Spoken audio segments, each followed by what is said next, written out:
Make sure you download the Woodward Sports app in the App Store and the Google Play Store today. Take Woodward Sports with you wherever you go and listen live on your phone or mobile device.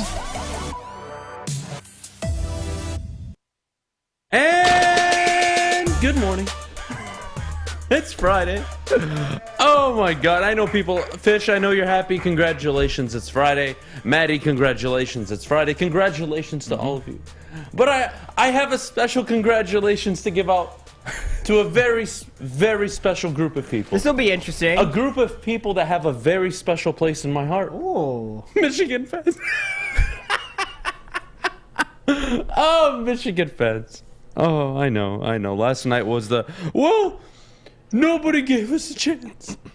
Yeah, why would they? Yeah. You were 17-14, and you were inconsistent as hell all year. I don't think you were the number 16. I don't think they won 3 straight all year, have they? So this would have been like an anomaly if they won today. They played Colorado State.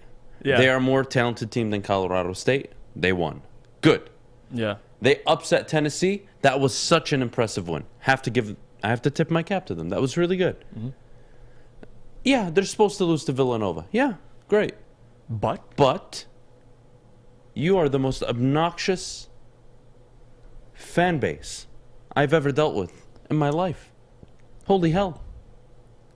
Well, we made, what is it, Jeff? Our 5th straight Sweet 16 appearance? Yeah. You're 1-2 in your last 3 Sweet 16 appearances. Yeah. The only one coming obviously last year. Oh, well, Michigan State got knocked out, Adam. All right. Why do you compare yourself with Michigan State so much? Why? Michigan State are 3-0 in their last 3 Sweet 16 appearances. They're 2 years removed from a Final Four. Like, this does not need to be a Michigan State conversation at all. They lost. I'm glad Juwan Howard didn't smack anybody. They couldn't hit their shots. Welcome to the story of March Madness. Teams that typically don't make their shots. Yep. I don't know. I'm going to let you in on an industry secret. I don't think you guys are ready for this. Teams that don't make their shots typically lose basketball games. I know, right? Damn. Holy shit. Are you serious? I know.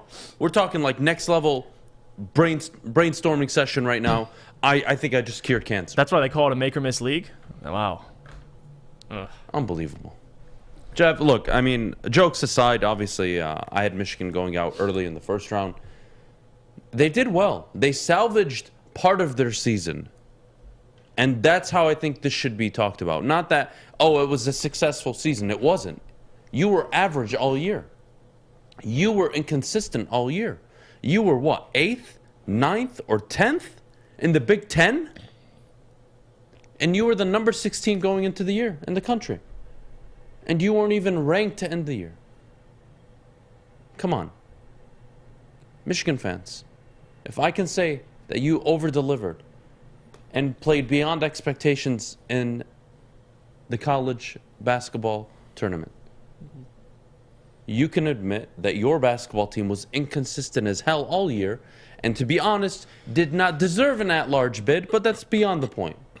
I still think you should have been an 11 seed playing for your right to get into the tournament, but that's just my opinion. Jeff, they were inconsistent. They're finally gone.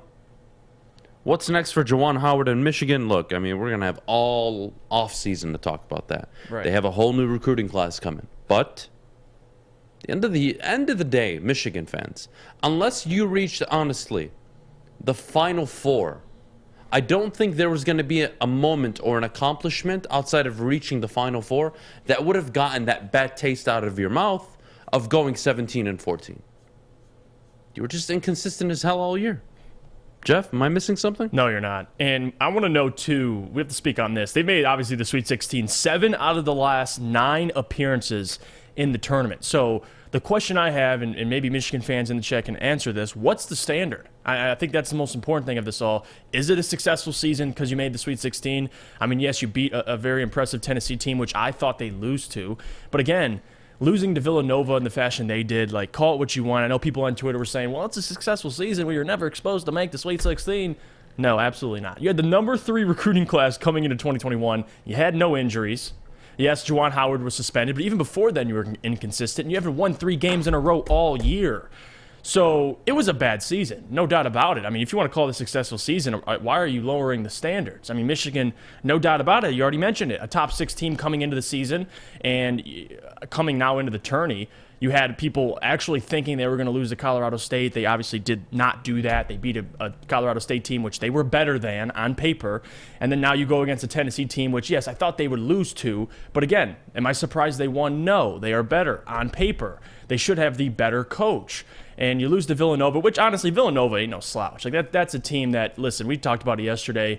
One of the most versatile teams in college basketball. They can switch swiftly, and they do that because their tallest player is 6'8". So, I mean, people talked about that. Is Hunter Dickinson going to take advantage of this smaller team?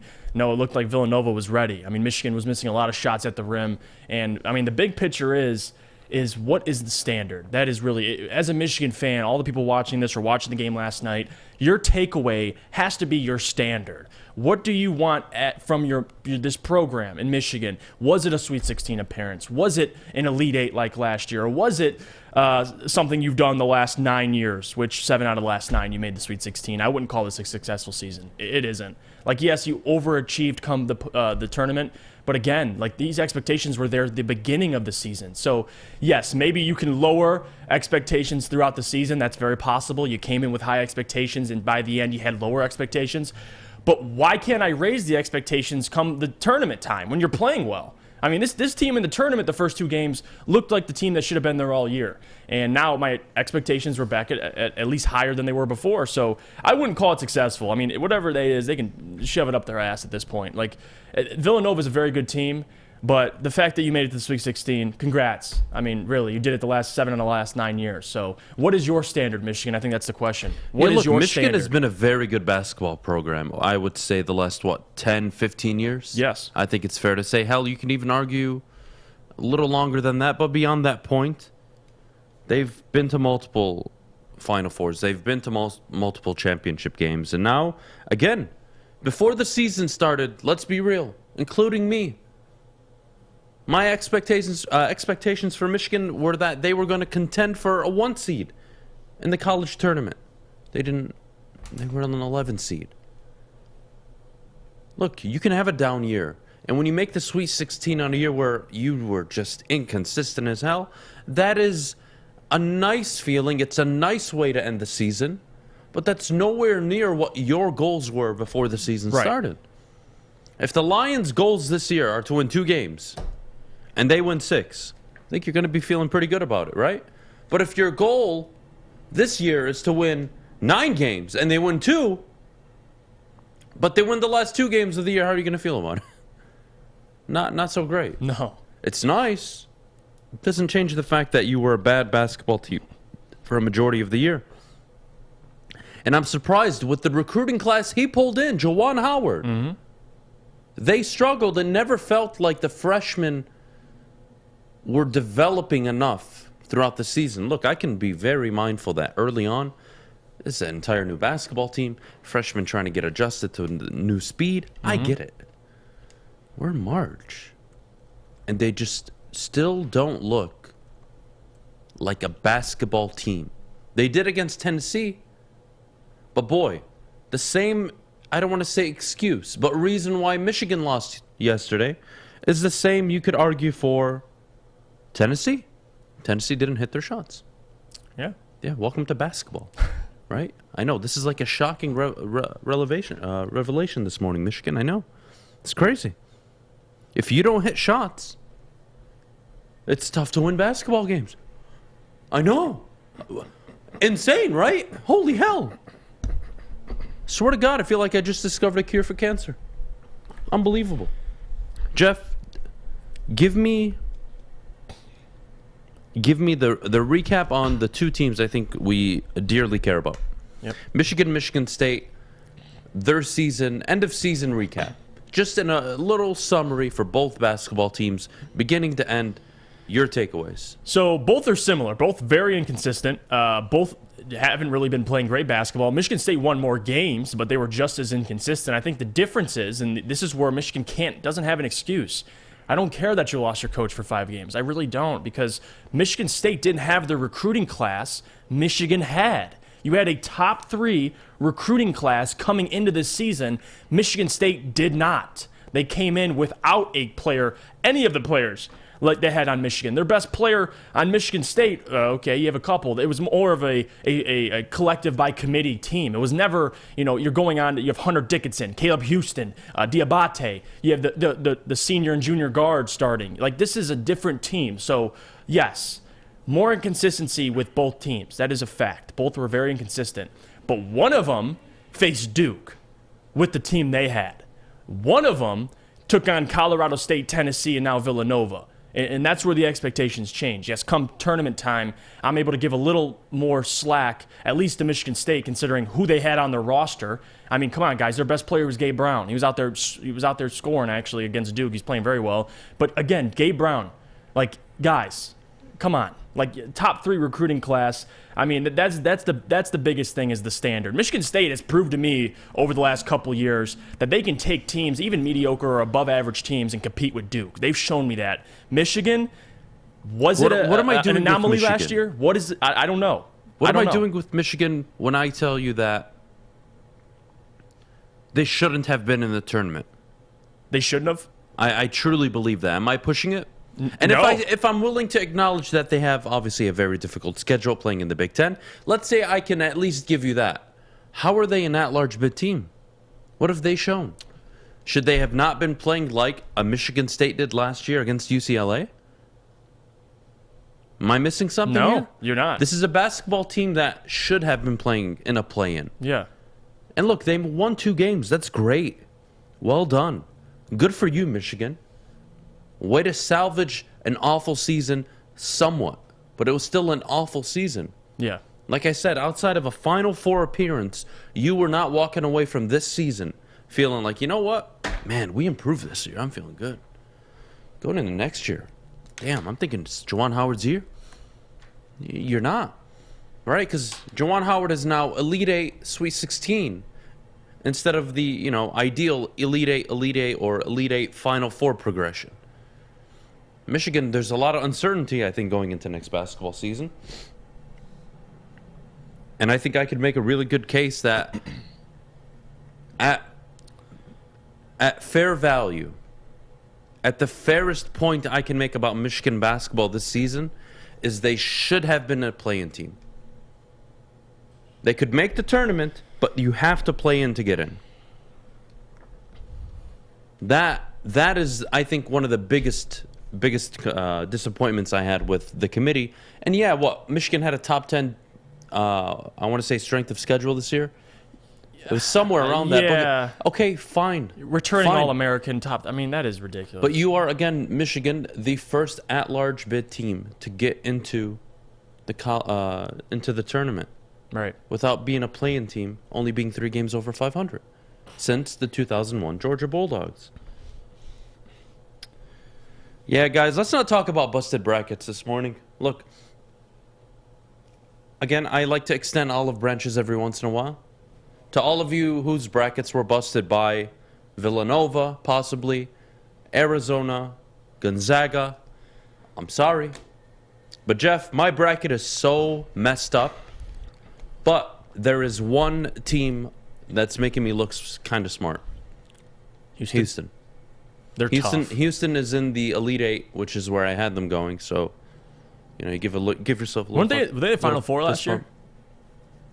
They made some noise, I think, last year. But they've been making noise for a few years now. They remind me of MSU a lot, like what MSU should be. They're just like tough defensively, disciplined. They play hard, and they go out and out and beat teams. Excuse me, not Michigan. I apologize. A Big Ten team hasn't won the tournament since Michigan. Michigan State. Yeah. I mean, the Big Ten, for all its big talk and great conference, not getting it done in March. So no. We got to go to break. When we get back, Jeff, we're going to grade the last 10 first-round picks for the Detroit Lions. It's going to be interesting. Now, I know, guys. I know this may be tough. I'm not excited for this. But I think we all need to have a group therapy session this morning. All right? We are going to face trauma head on. Mm-hmm. We're not going to run away from it. Do you understand me, all of you? We are not going to run away from trauma. We are going to fight our problems. We're going to face our fears head on. Because going into this draft, I would like to remind you what it has been like over the last 10 years. So we'll get to that. But before we do, Jeff, could you tell everybody at home what you're doing tonight at the Fulling Warehouse? Yes, well, guys, the Fulling Warehouse, the place for you, your friends, and your family to be. Fulling Warehouse located in Hamtramck, home of the original football bowling pin game called Fulling. You can host your corporate party, team building event, or you could just come in with family and friends. They got two ways to play. Either the $10 unlimited open play, where you could stay the whole time they were open, or a private lane reservation for $120 for up to 10 people for 2 hours. They have over 100 different beers. They also have their famous $2 mystery beer machine you could check out, and multiple full bars. Bring the food, or you can have it delivered in. Come get your full on. Check it out at fullingwarehouse.com. It took exploring 50 different formulas and hosting countless taste tests, but we believe Gypsy Vodka is the smoothest vodka on the market. Don't believe us? Ask the owners. We're Mike and Adam Kazanowski with High Five Spirits Distillery. We're in close to about 1,200 locations throughout Michigan. We wanted to create a brand that was geared more towards freedom, love, adventure, and at the end of the day, we really wanted to tell a story that inspired other people to take risks, follow their dreams, whatever that might be.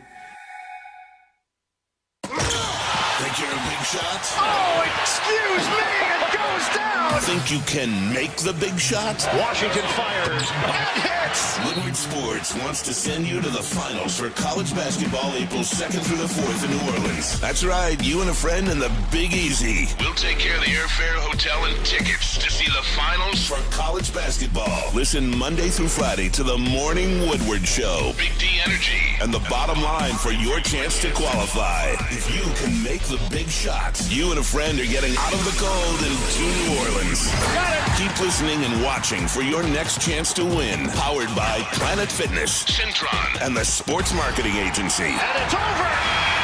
Anything can happen in March! Morning, everybody. Welcome back to the Morning Woodward Show. I am going to take a bunch of salt, and I'm going to rub it into your wound right now. God. We are going to go over the last 10 years of Detroit Lions first-round picks. It's actually not as bad as you think. Hell, we could go 15, 20 years if we want, but let's just start with 10. We'll start with last year. Penei Sewell. That feels good. It feels good to say. Brad Holmes selection. Penei Sewell, selected number 7 overall, was a borderline top 8 tackle last year in the NFL. Phenomenal draft pick. Brad Holmes, my regards. Yeah. All right, time to get depressed. 2020. Jeff Okudah, number 3 overall pick, cornerback out of the Ohio State University. See, what you do with this kind of draft pick, and look, by the way, he looks really good in his rehab. And I'm excited to see him. Hope he comes back and delivers. Would love that. Having said that, he has been a bust so far. He's been a bust not because of his play, because he's just not available. Yep. Best ability is availability. The Jeff Okudah pick is the ultimate, here, let me put it this way. The Jeff Okudah pick was Bob Quinn and Matt Patricia's way of walking into the front office, looking at Sheila Ford and saying, that was that Jeff Okudah pick. Number 3 overall, corner out of Ohio State. But I'm not going to lie, the second round was pretty nice. DeAndre Swift, Julian Okwara later on, Jonah Jackson. I mean, there was something. Quintez Cephas, who has been the same issue with, has had the same issues as Jeff Okudah to an extent. Yeah. But here we go. We're going to back up another year. TJ Hawkinson. Does everybody in this room agree this guy has a really high ceiling in terms of what he can be as a tight end? Yeah. Great. Well, he's not there yet. But he's also the highest tight end selected out of Iowa, I think, in the history, or tight ends in general, most of the time. Yeah, well, I don't mind. I think Kyle Pitts broke that last year, well, right? out of Iowa, I meant. Oh, excuse me. Yeah, I'm sorry. Yeah, no, no. You're right. You're absolutely right. But look, this is a guy that has 1,600 career receiving yards in 3 seasons. We talk a lot of crap about Eric Ebron. The numbers are very similar through their first 3 years, and they've played the same amount of games and have a very similar catch rate. But it's fine. You are hopeful and optimistic that this guy delivers for you in the coming season. Why is there so... What is this? What is this? This is so weird. Standing is so weird. Let me sit. 2018. Frank Ragnow. Again, it's not horrible, right? No, that was. You got a very good center out of Arkansas. Pick what? Pick 20. Yeah. Solid, productive. Don't mind it. Yeah, the best center in college football. Let's go. You ended up getting Tracy Walker in the 3rd round that year. Yeah. What do you know? A safety that's productive in the 3rd round? I've never heard of that in my life before. And now we get into borderline depression. Yeah. Jared Davis, pick 21. I had such high hopes for Gerard Davis, but I don't know what the hell happened, only Bob Quinn. Only Bob Quinn would take 2 players out of Florida back to back. Let alone a guy that his name is Tease Tarver or Tabor. Tease. Sorry. You know what tease means, by the way, in my language? Oh. It means ass. I'm not joking. Tease in the Arabic language means ass. I'm not joking at all. Adam, where were you during We this? drafted Ass Tabor in the 2nd round in 2017. The fuck are we doing The here? proof was in the pudding. I am not joking. You don't believe me. Here. Nobody said they didn't believe you.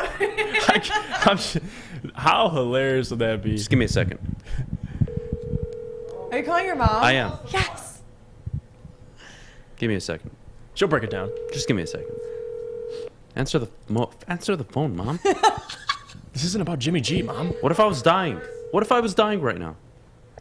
She's probably sleeping. I don't care. No, she's not. She's at work. Oh, okay. Okay, so that's why she answered the phone. Oh, well, and that too. She answered last time. She did right away. Come on, Mom. Leave a voicemail. We're not talking about Jimmy G, so she's Leave a not here voicemail. with Damn us. it, Wanda. Leave a voicemail. The hell? 1 second. We're not. We're gonna keep calling her ass. Oh, good. Slash. Answer the that's a phone, little Wanda. Now you're gonna make her think you're dying. Good. I am. This is very important. Oh my god. And don't tell her you're on the Come show. on, Wanda. Just say you're sick or something. I think I'm leaving a voicemail. Go for it. Should I? Yes. All right. I got this. Okay. Anyways. I took me a second. I just looked This it is up. It just great told me radio, ass. by the way. Right when I looked it up. Oh, did you? Yeah. I just translated it. It You says can ass. Google it, guys. You don't need my mom for it. I'm not joking. The Why word don't you leave a tease in voicemail? Arabic means ass. Says We it right drafted here. Ass Tabor. I would just like to the reiterate second the round. fact that nobody discredited you at all. Well, I'm not seeing the chat right now, obviously. So excuse me. But I'm making a point here. 2016, not the worst thing. Taylor Decker, left tackle, not bad. Out of, again, the Ohio State University, huh? Isn't that fun? And then we go back into the mild depression / suicide. Laken Tomlinson, who actually ended up being kind of decent. Just after the lines. But after he left Detroit. And then we get to 2014. And Maddy, do you remember where you were in 2014? Where were you in your life? I was working at Channel 4. That was a good time. Okay, very cool. Jeff, Yeah. what were you doing in 2014? 14 years old. At the time, no clue. Not thinking about effing Eric Ebron, I'll tell you that. All right, well, I'll tell you what the Lions were doing in 2014. They were fisting every Detroit Lions fan. You That's were what they were doing. 14? Yeah. Yeah, he was born in 2000. Yeah. I love that. 21. You will never forget how old you are. That is very true. That That's is so facts. cool. Yeah, he doesn't have to do any math. Lucky bastard. No, but back to 2014. The 2014 draft will always be known as the year the Detroit Lions and Jim Caldwell and Martin Mayhew decided they were going to take all their fists combined and they were going to fist every single Detroit Lions fan. That was the year of 2014. That was 2014 for Detroit Lions fans. The year prior, honestly, I loved this pick when it happened. Zeke Ansah ended up giving you 50.5 sacks. He was so productive, couldn't stay healthy. That's just one of the unfortunate parts. It happens with every player. You just never know. Will they stay healthy? Who knows? But he was a damn good player when he was available, and he definitely gave Detroit Lions fans some good moments. So 2013, I'm not too salty about it. The year prior, Riley Reef, 2012. Yeah. What are you going to do? I mean, These are players that never work out for the Lions. Yeah. Nick Ever. Farley, the next year was a bit. Yeah, Nick Fairley the year before, which was a good player, and Ndamukong Suh the year prior, a good player. Matthew Stafford the year prior, a good player. Gosder Childers, good player. Remember Calvin Johnson, a good player. And then now we get into the bullshit. Oh, God. See, now, I'm just going to read you years 2000 to 2006, and you guys tell me, on a scale of 1 to 10, how you feel about it. Jeff and Maddy, immediate answers only, okay? Stalker McDougal. Ring a bell? Anybody? Anybody? No. Nobody? Stalker McDougie does not ring a bell. I swear to God, that's real. In the 2000 NFL Draft, Oklahoma University, pick number 20, Stalker McDougal. We took 3 tackles. You see that? 3 tackles. We took it in 1999, 27th overall. We took it back-to-back after that. We took 3 tackles in 3 years. All right, next, Jeff Backus. I don't mind. By the way, low-key, 2001 NFL Draft. Lions actually got some players. Jeff Backus, Dominic Raiola, Sean Rogers, Mike McMahon. That wasn't horrible. That was a pretty decent draft. Not bad. And here comes the big, you could almost compare it to double fisting. Joey Harrington, 3rd overall. Kalimba Edwards, 35th overall. Andre Goodman, John Taylor, John Owens. Took back-to-back Johns. It was a horrible draft. This is such a bad draft. Not a single All-Pro selection. Let's go all the way up to... Let me put it this way. From the year 1996 to 2007, the Lions did not draft an All-Pro player. Not one. Yeah, sounds about right. That's pretty messed up. And that's sad coming from what they did in the 90s, like before that. And the players they had, they just couldn't build on it. And they couldn't draft any All-Pros. You had Barry Sanders. Stalker McDougal, baby. It's the greatest name in Detroit Lions history. When you said... Oh, God. I wasn't joking. No, I know. I know you weren't joking. I still can't get over 3 tackles. But can we all agree? Maddy, can we agree? Mm-hmm. 2014. Martin Mayhew? Jim Caldwell? Yeah. The Fords? Yeah. And everybody working in that goddamn front office at Allen Park decided to take all their fists together and fist Detroit Lions fans. Are we on board with this? Yeah. Yes. 2014 was the big fist. The big fist. All right, I have nothing more to say. 2014, I have nothing more to say. We can take a quick break, Maddy, but before we do, Jeff, could you please tell everybody about the Sports Marketing Agency? Yes, I can. Sports Marketing Agency. Probably won't be marketing any of these draft picks I displayed. But anyway, SMA has been leveraging pro athletes for a while and other notables for a decade, honestly, against the issues around mental health and substance use disorder. But now with the help of NFL alumni, our guy Sean Jordan has been able to save lives and take a stand against these issues with the help of other friends like Devin Gardner, Michael Lealy, Lomas Brown, and our guy Braylon Edwards. That's why soon coming to Woodward Sports, the Sports Marketing Agency podcast called This is the F Word series on fentanyl. If you are struggling with substance abuse or mental health, they are here to help. Please go to thesportsma.com and have them know Woodward Sports sent you. 6 dark corners, a driveway and a patio, 5 windows that could become doors. Every house has unique security challenges. Guardian Alarm has more tech, more team, and more ways to help keep them all safe. Get a professionally designed and installed security and smart home system from Guardian Alarm. Sign up today and get a free video device. Guardian Alarm. Smart, right from the start. Call 1-800-STAY-OUT. 3 NBA championships. Detroit fans were there. 11 Stanley Cups. Detroit fans were there. 4 World Series wins. Detroit fans were there. And that one Lions playoff win in 1991? Yeah, Detroit fans were there. Woodward Sports, where the fans are. Welcome back, and thanks for joining us on the Morning Woodward Show here on the Woodward Sports Network. Also featured on The Roar on 99.1, 93.5, and 94.7 HD2. Guys, what do we got going on this morning? Oh, God. It's Friday. I'm trying to get a hold of my mom. Well, I wouldn't answer either if I was your mom. Why? Wow, that's the shot fired. Sorry. He goes, what?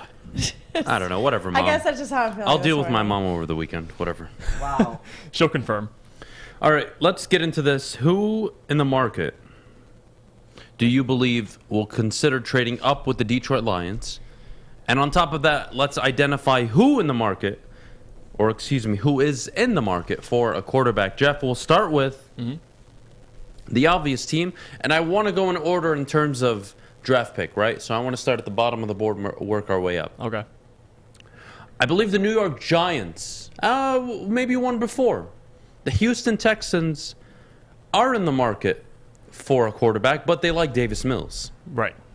So do we eliminate them from any conversation about them pursuing a quarterback? Because I think they're going an edge rusher at 3. Yeah. I don't think they're changing their mind. I feel like that mock of Houston going Kayvon Thibodeau, whoever it may be, that mock seems pretty damn accurate to me.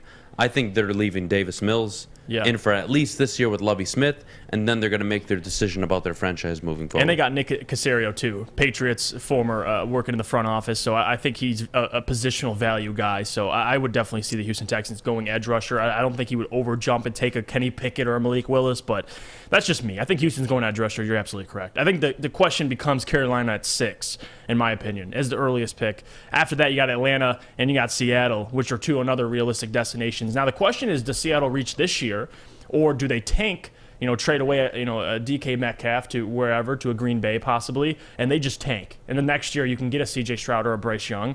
That's the interesting question, is do the teams reach this year? I know Carolina's desperate. Matt Rule can't afford another bad season, so I wouldn't be surprised if Carolina at 6 tries to make a move. They just don't have the assets, in my opinion, for the Lions for it to be attractive. I think their next pick after the 6th pick would be somewhere in the hundreds. So that's not really ideal for any trade partner. I think the most realistic destination would have to be Atlanta. If we're not taking Malik Willis, Atlanta would be the spot, I believe, that Atlanta sees this as. You sign Marcus Mariota, and Scott Bischoff talked about it yesterday. Similar offensive scheme, and if you were to take a Malik Willis, you have a mobile quarterback, a veteran who could start year 1 in Marcus Mariota, but somebody you don't have to, you don't have a promise at that position with. You can still go to a Malik Willis if Mariota's playing bad. He was a backup last year. So I think Atlanta's the spot for me, Adam. I think that's the team that they have the assets. It makes sense. It is Atlanta. Can you say that correctly next time? What? We're no longer using the word assets. You have to use T's. T's. Tits. Listen, I can't get over T's TS. meaning ass. I mean, I just realized this now, and it all makes sense. It just clicked like a puzzle in my head. And that makes sense. T's Tabor, ass Tabor. God damn it. Anyway, I'm with moving you, on. though. Atlanta seems like the right move. But again, I have a question for you, Jeff, and What's be up, honest baby? about it. Don't use your affinity for the Lions to be successful and nail a pick or nail the trade. Yeah. If you're the Giants, are you trading up? I'm going to say no. No, because I think they need I'm to going to figure give it out. a year for Daniel Jones with Brian Daboll. I agree with you, 100%. Fair? And if they suck, guess what? Carolina. Matt Rule is on the hot seat. Why would I have him draft a quarterback when, unless I believe in one, I'm not going all in? And number 2, I'm at 6. I expect one quarterback to be taken before me. What if they love Malik and they're scared we might take him? I don't think they're in love with Malik Willis. I think they're in love with Matt Corral and Kenny Pickett. And they can get those guys. Having said that, let's go to the Atlanta. I think Atlanta's realistic. Yeah. If you're the Atlanta GM, what are you giving up to move up? And are you willing to move up 6 spots and mortgage an appropriate amount of draft capital to go and get a Malik Willis and pair him with Kyle Pitts? I don't think there's enough draft capital. I think any team would be willing to give any draft capital, at least knowing they're getting their guy. If Atlanta loves Malik that much, I don't think they're concerned with the draft capital. And that's a good thing for the Lions, at least. You'll be able to get all these assets. Now, it also comes with the fact, do they believe the Lions are a realistic spot for Malik Willis? And if they do, I think those types of trade talks can happen. If not, I mean, like you said, Adam, if Carolina can take one of the quarterbacks, Atlanta will fall right into the other one. The other one will fall right in their lap. So I think a lot of Atlanta trading up has to do with what the Lions will do or what they feel the Lions will do. And you're seeing it right now, whether it's smoke, whether it's reality. the Lions are, flirting with Malik Willis. And I know they weren't at his pro day, but again, you're seeing the media, you're seeing all the hype. Well, and at least, I don't know. I don't know, Jeff, because if they don't think we'll take a quarterback at him, I think they just stay put. Yeah, but they we really just talked about Malik Willis yesterday. Scott Bischoff, love the guy, joins the show. Yeah. Malik Willis is not a ready product coming out. And the Atlanta Falcons are not the San Francisco 49ers, where they can trade up, get Malik Willis, and sit him for a year. Even if they have Marcus Mariota, I understand, but boy, it doesn't seem right to me. And if I'm an NFL GM right now, it's funny how people think that all these guys are oblivious to the idea that the Lions will trade back. But if I'm a GM, and let's say I'm Atlanta's GM, I am standing my ground. Picks 1 through 7, no matter what. Yeah. I am not moving up on the board. I have zero intention. Carolina is all over Kenny Pickett, and they have their eye on Matt Corral, but they're not in love. It's clearly Kenny Pickett that they're falling in love with. And if I'm Atlanta, Malik Willis is my guy, whoever the hell it is, I am one spot above Seattle. I'm good. And if they want to trade up, they have the capital to do it. But is Seattle going to commit to a quarterback this year, or did they realize they're probably going to be at the bottom of the league this year? We might as well draft them next year and just get some guys that can play. Right. Oh, I don't know. Makes more sense, doesn't it? You'd be saying the same thing if you were Seattle fans. So here we are. If I'm Atlanta, I hold my ground, and I see who falls to me. And if Matt Corral is on the board, Malik Willis is on the board at 8. I can take him, or I can trade back. Maybe Pittsburgh wants to move up. But at the end of the day, if I'm Atlanta, do I need a quarterback this year? You're in a rebuild. You need players right now. You need more than just a quarterback, and you brought in Mariota to be your bridge, essentially. Okay, good. So get Willis and sit him, or get a quarterback and sit him, or draft good players, and next year, because you will be a bottom 5, bottom 6 team next year, Atlanta. Right. Draft your quarterback then, not this year. Doesn't make sense. I don't know why people are in such a rush. I swear it's not hard, guys. For every NFL team, draft the cocaine. Draft the cocaine. By the way, the designs are done. Designs are done. And I'm going to send this to Alex Westfall to throw up on the screen. Yeah, they're very... And very pretty. I want your guys' opinions, because if you guys are fans of the shirt, what I'm going to end up doing is getting them up and ready and set up on our online website this weekend. So it'll officially drop Monday, if you guys approve it. Alex, feel free to check your email and get it up on screen whenever you have time. But draft the cocaine should be the mantra for every NFL team. For Jacksonville, I would take the lineman, but I understand wanting to get another pass rusher. All right, fine. Go for it. If I'm Detroit, I'm going edge. Yeah. And guys, what have I always said about Detroit? Draft the cocaine. One more time. Alex, go ahead. Draft the cocaine.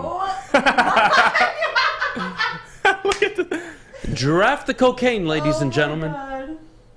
That's amazing. What do you guys think? Leave your comments in the chat. Definitely would appreciate it. Shout out to Roman. He designed these beautiful shirts himself. Killed these. And if you guys can't see, the I in cocaine is a pipe. A pipe. Not really a pipe. It's like a utensil it's like a straw. Start the cocaine. Yeah. So you know use what? anything You can't to really snort see coke. it, but the creativity is on point. Shout out to Roman. He killed this. He did. Guys. So I'm going to be rocking that shirt. I need one of each. Well, I'm rocking the shirt all next week.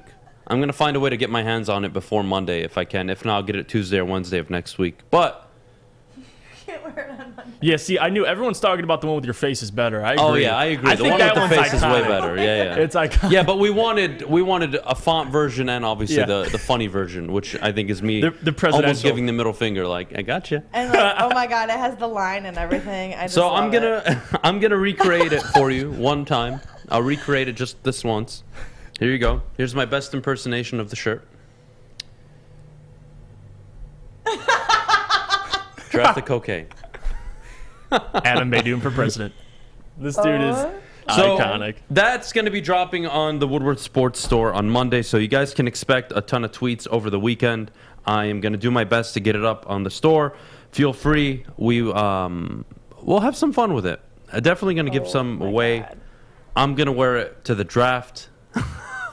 All of you, I expect to be wearing Draft the Cocaine shirts next week. We're going to coordinate everybody in this office, the whole entire building. I'm going to have the people that work at the coffee shop over there wearing Draft the Cocaine shirts. We're going to take over the world. They're going to be so confused. They're going to get HIPAA violations. I love it.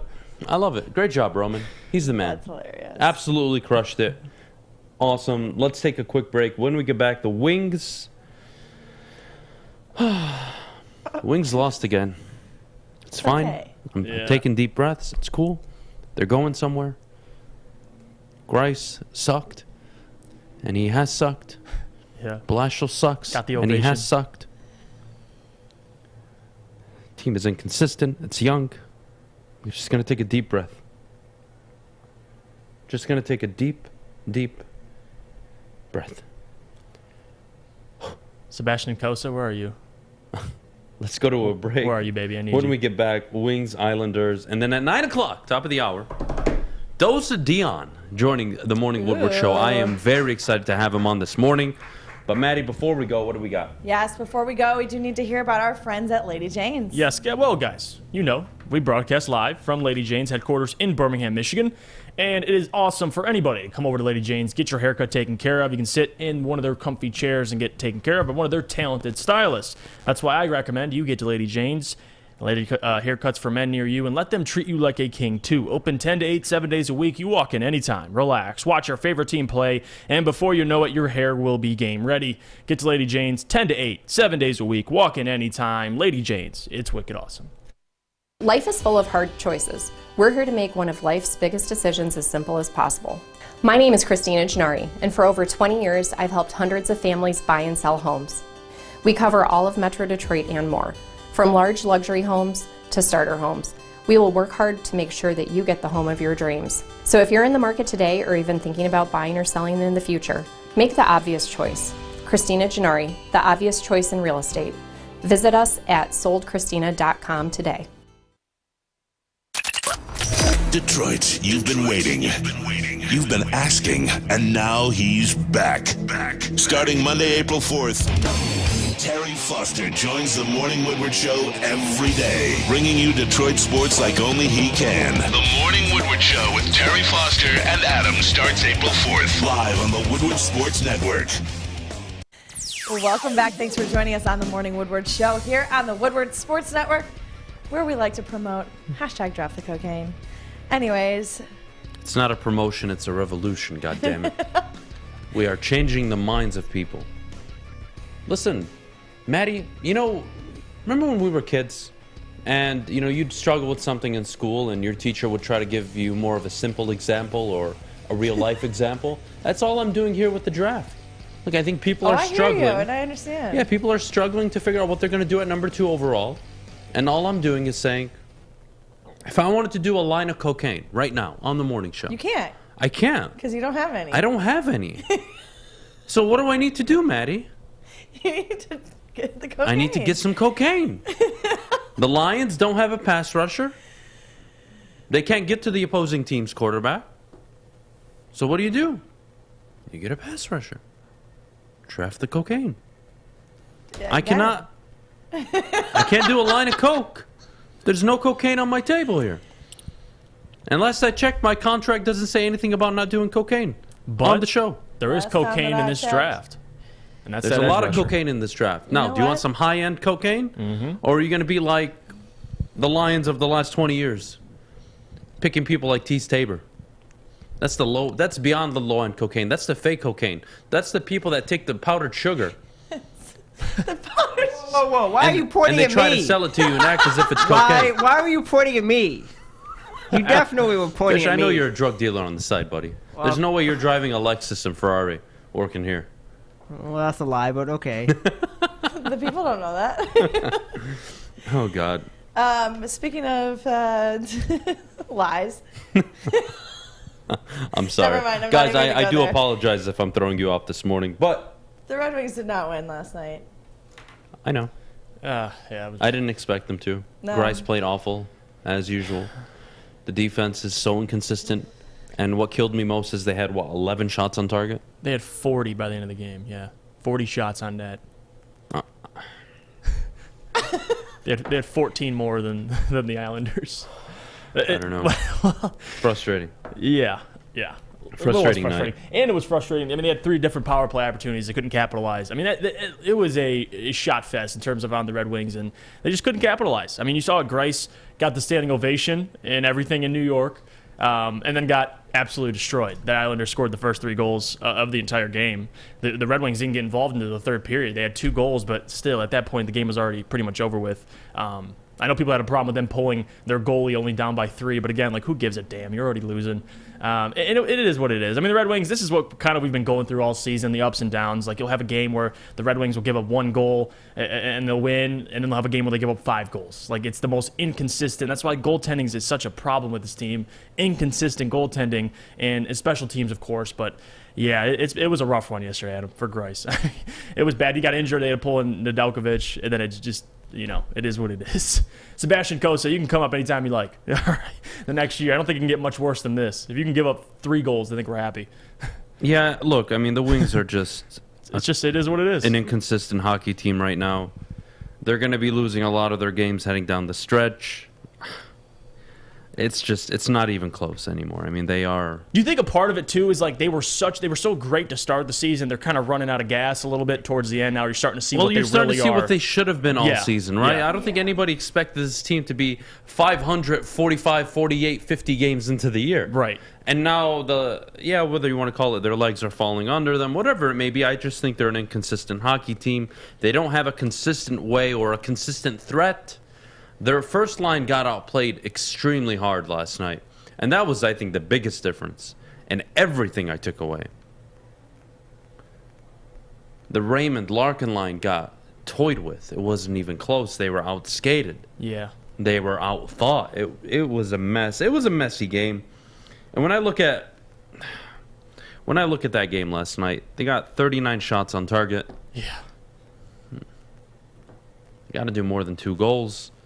They couldn't get on the power play. They didn't have a single power play shot on target. I mean, you're not going to win hockey games playing this way. And the Wings are young. They're almost there, but they're a few years away still. And ideally, you're calling up a ton of talent next year, and this team is getting younger and also more experienced as they get more ice time. But the free agency period for Steve Yzerman is going to be very interesting. Who is he going to ship off? Mm-hmm.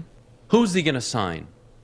And what's he going to do in this upcoming draft? I have so many questions for Steve Yzerman. Yeah, the Red Wings, I think, have the lowest payroll in the NHL, so it's going to be very exciting.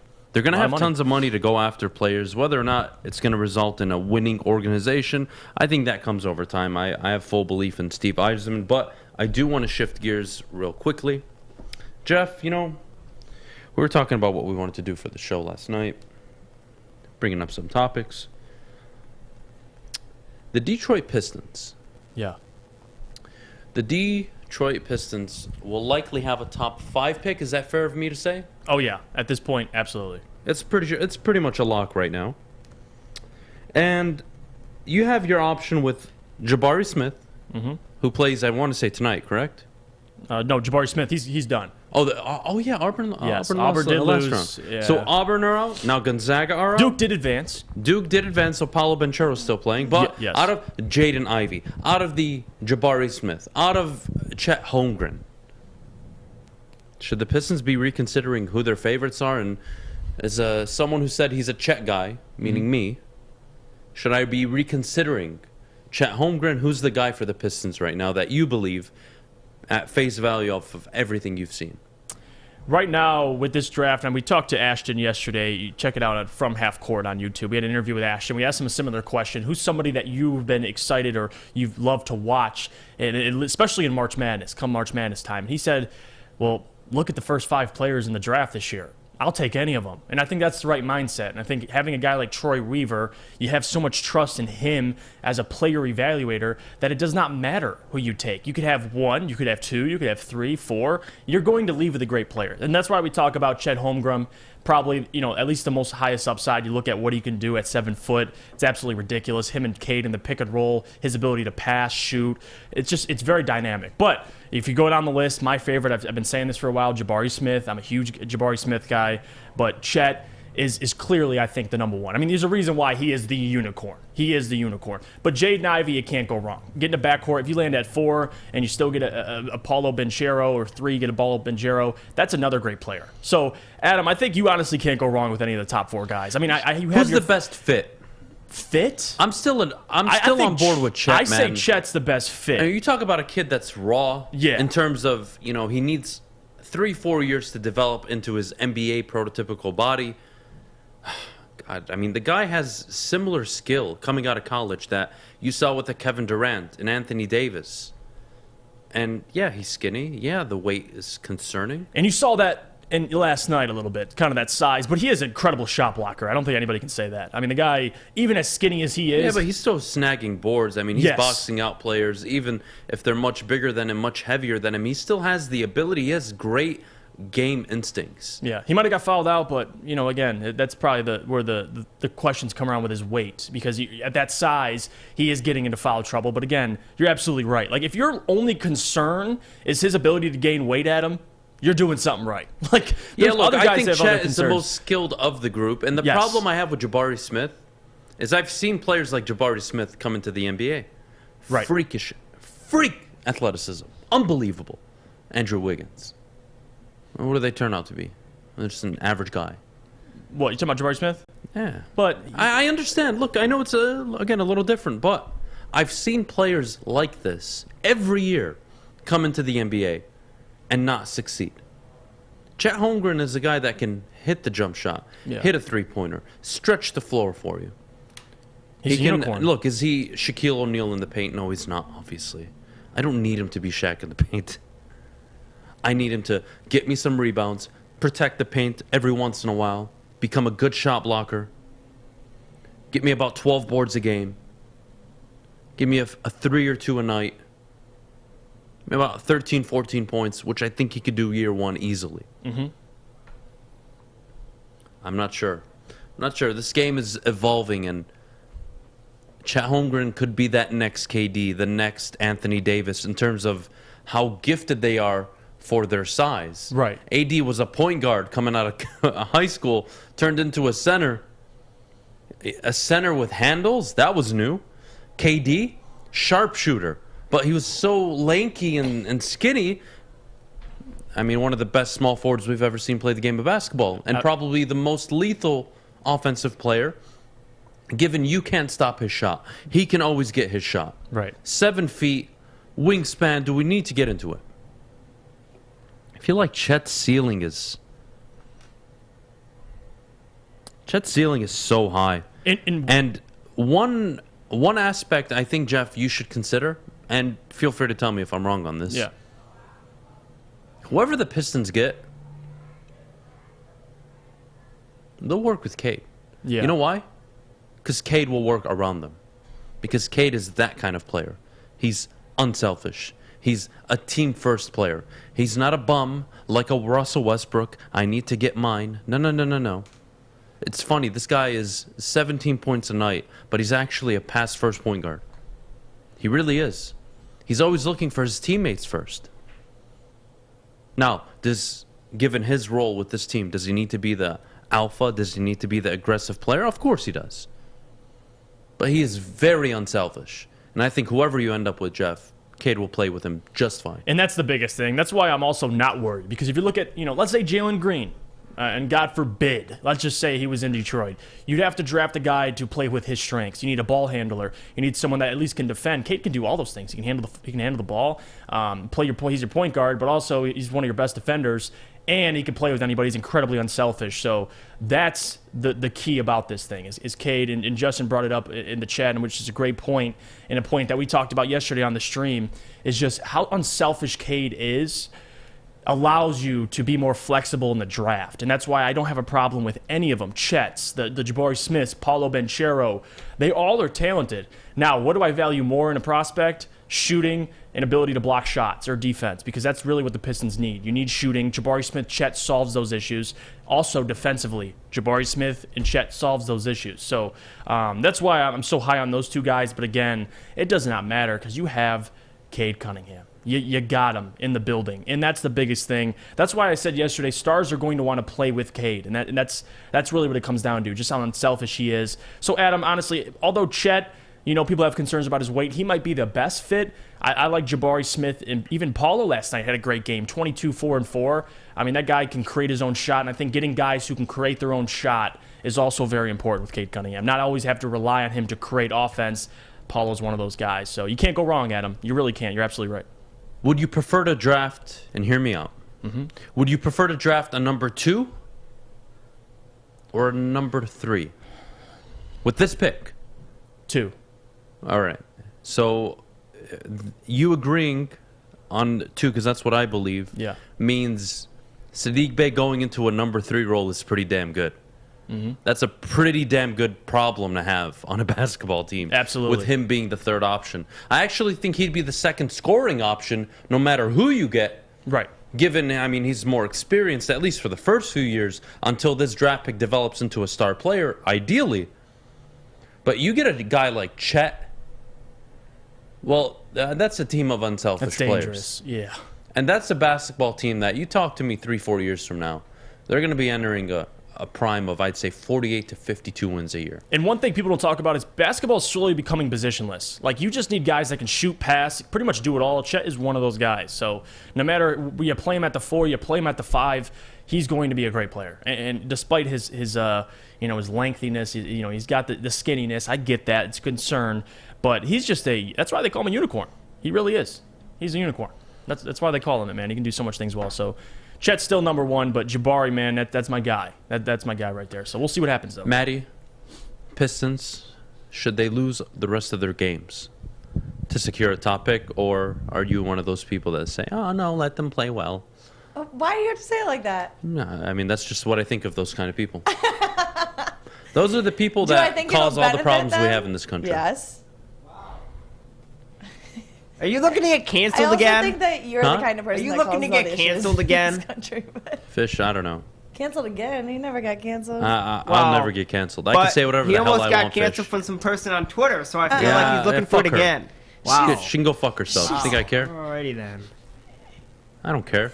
I know. What's she gonna do, huh? DM the police?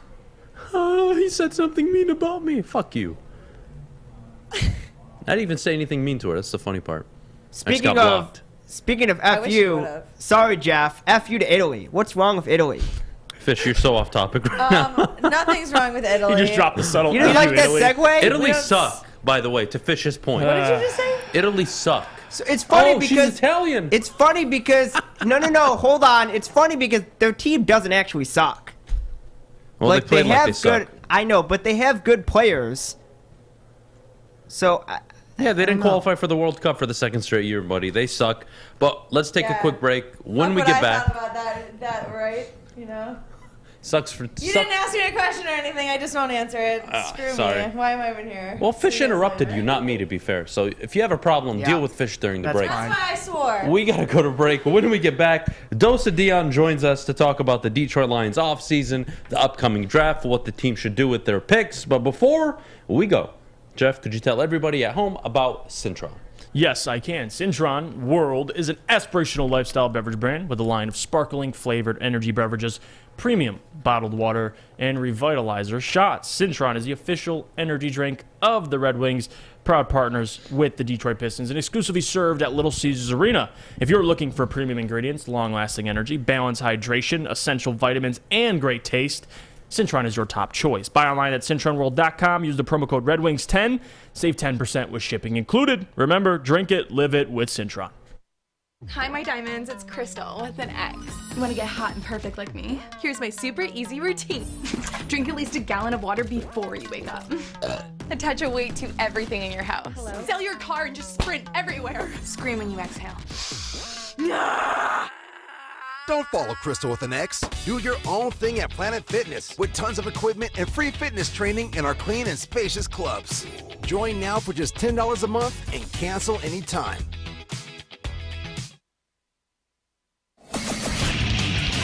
Get a shot up. This is for the win. All of Detroit's sports teams live on Woodward.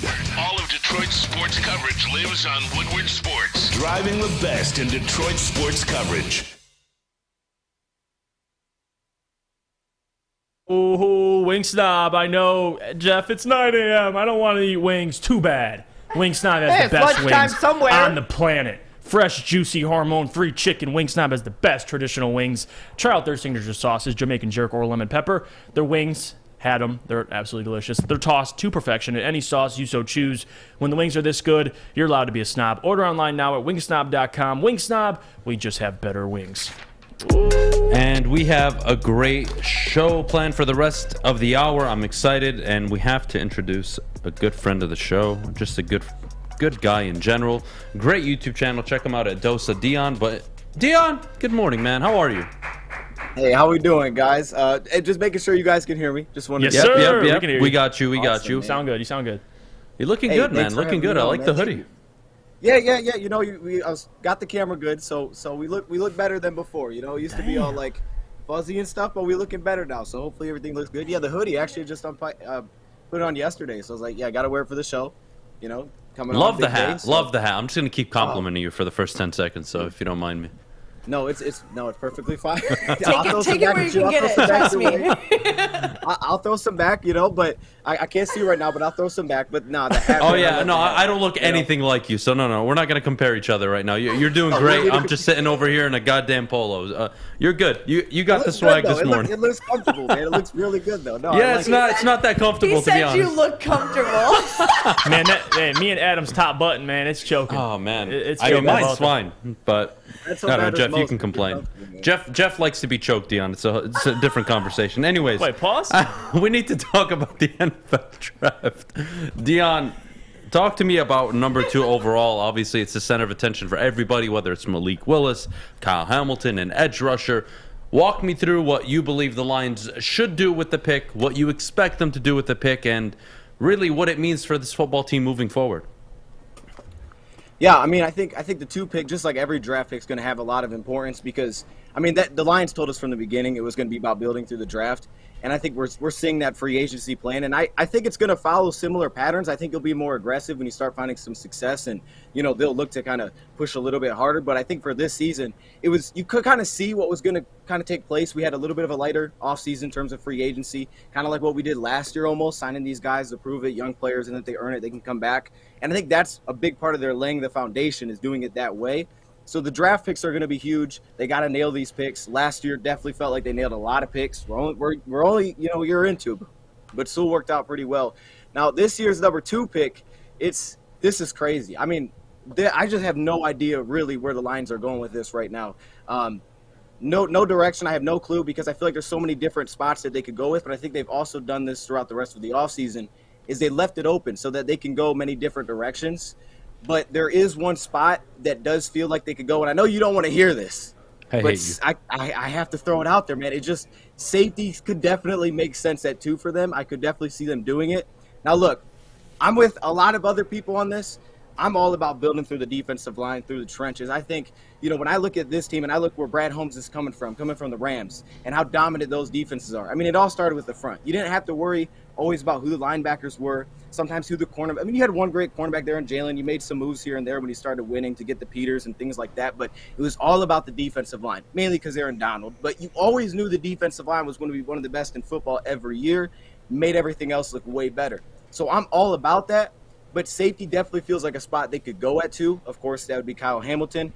If they don't trade out, because of the fact that we haven't seen him grab really one in free agency. Now, they did bring back Tracy Walker, which I thought was a must. But I don't know if they're going to bring anybody in. I think they look at Will Harris, not necessarily as they want him to be a 2 safety, and I don't think many fans want to see that, but they more look at him kind of like a P.J. Williams type, a 3rd safety, can play cornerback, can play everywhere. He even called him more athletic than P.J. Aaron Glenn did. So I think 2, very possible for safety. I think every team just values different positions, and they always talk about the importance. For us, safeties really don't come off the field. Like Tracy, week 10 on, I don't think he missed a single snap defensively. So I think when you look at that, I think the Lions need another versatile piece if they're going to go safety. I think they need a guy that's not, all right, he just drops back in coverage. Because to me, Tracy Walker is not built to be just one or the other. Like when I look at the Saints, I look at what they had with Marcus Williams last year and with Marcus Williams, and they also had Malcolm Jenkins. Malcolm Jenkins is a box guy. He's a former cornerback. He plays well in the box. He plays well in man coverage. So it allows Marcus Williams to be the deep safety, to never really set foot in the box, play back all the time, and dominate in coverage. But the run support's not really there. But they've also had Von Bell before that, so they were able to keep that going. For Tracy, I don't like him just deep. I don't like him just in the box. So to me, you need someone across from him that can do a lot of the same type of things so that you can have those split coverage looks. They're coming from the Fangio background. So those guys that can kind of bring it all to the table would not shock me if they went that direction. But at the same time, like I said, I think there's a lot of doors that are open with the 2 pick, man. I mean, I don't think it's going to be quarterback. If we want to go into that, I don't think it's going to be the quarterback position. I love the rumors, though. I think the rumors are great for the Lions, but I don't think they're going to go that direction. I just think when you kind of look at the direction they've went, bringing back Tim Boyle, I don't think David Blau's a lock. I haven't seen his contract, but I'm assuming he's going to have a chance to kind of be like a placeholder where he could be out. But I think when you kind of see the picture of, okay, Goff's here for another year, just look at his contract. I think what they saw last year, I think they believe they can win with a guy. So I think it's, let's keep building this team around. Let him play next year. If he plays well, we find a lot of success, he can come back. If not, next year we can have a lot of picks.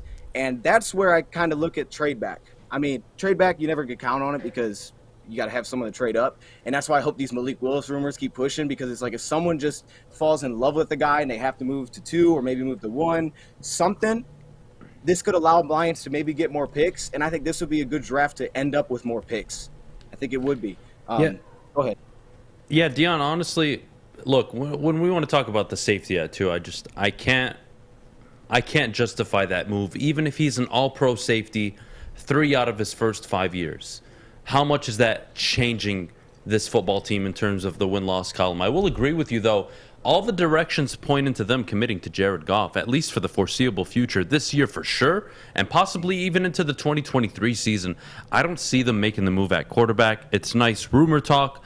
I don't think they're going to fall in love with Malik Willis or any of these quarterbacks at number 2. Having said that, it's got to be an edge for me. It has to be an edge rusher. Kayvon Thibodeau, Aiden Hutchinson if he's available.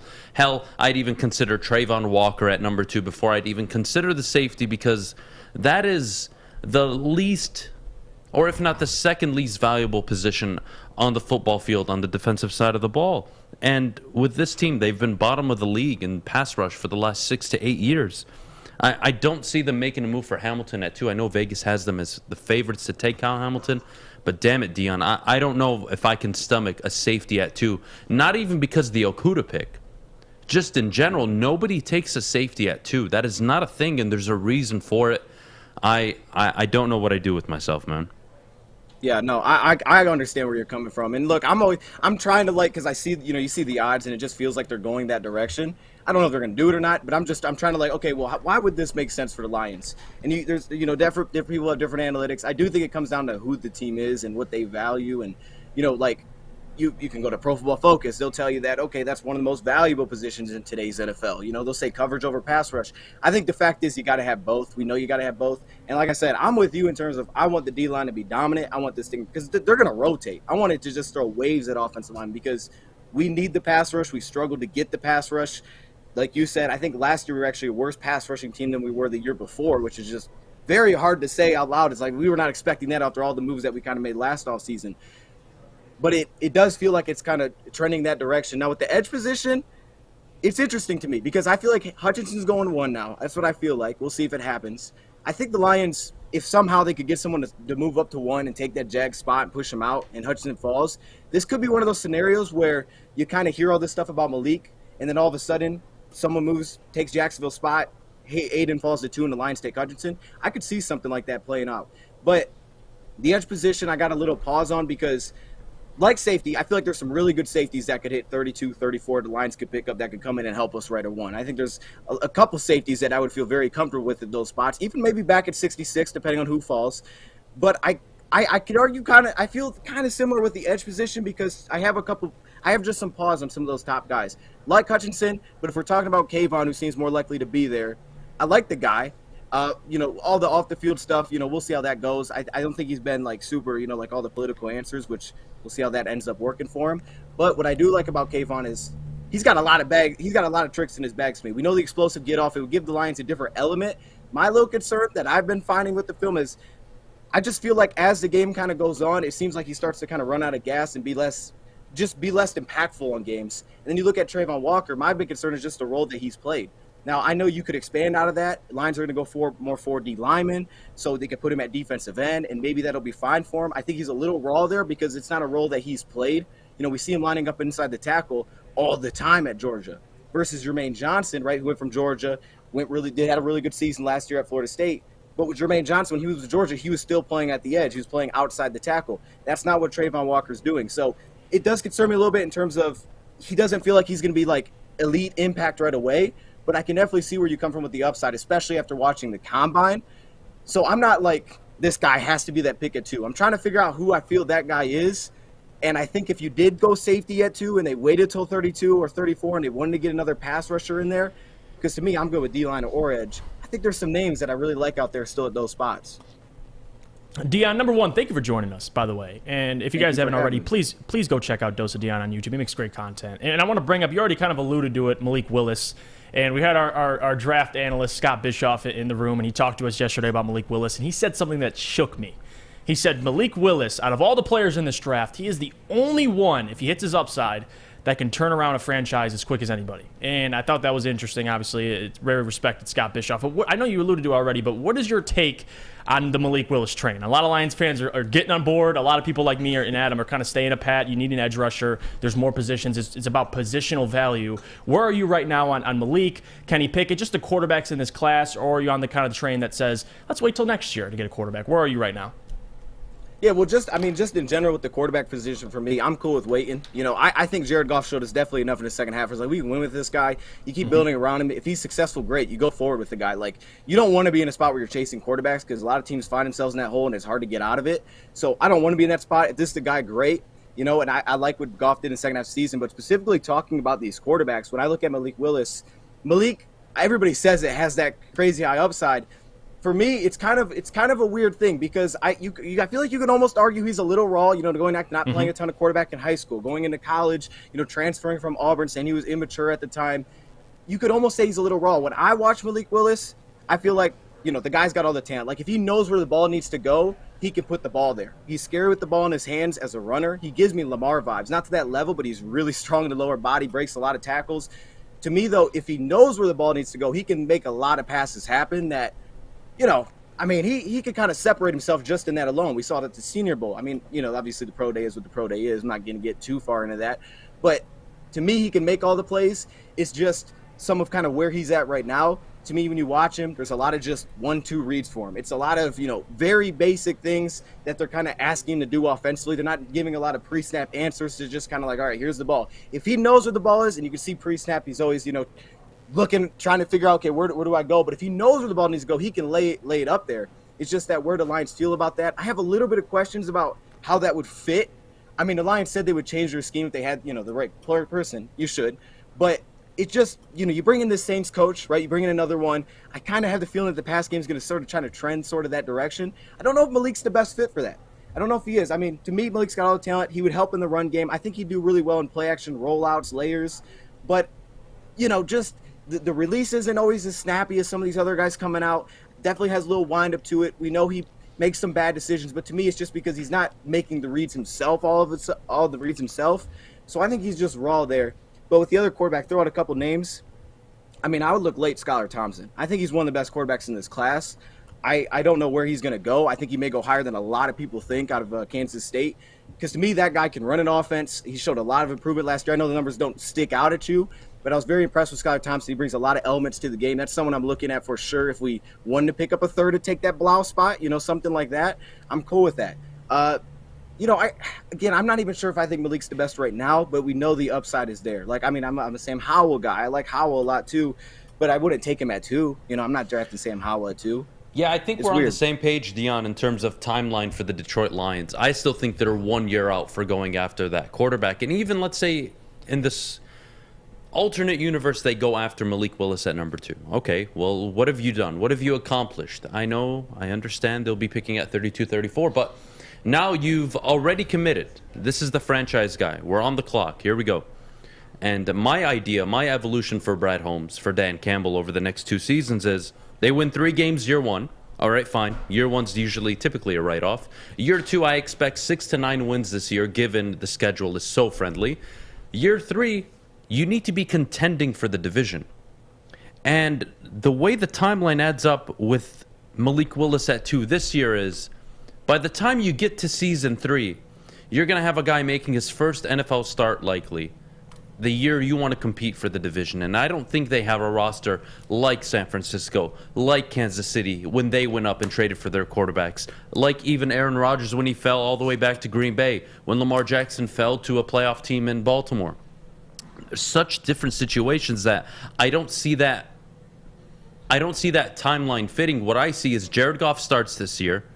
They'll have the capital to move up if they want to and get a quarterback the following year.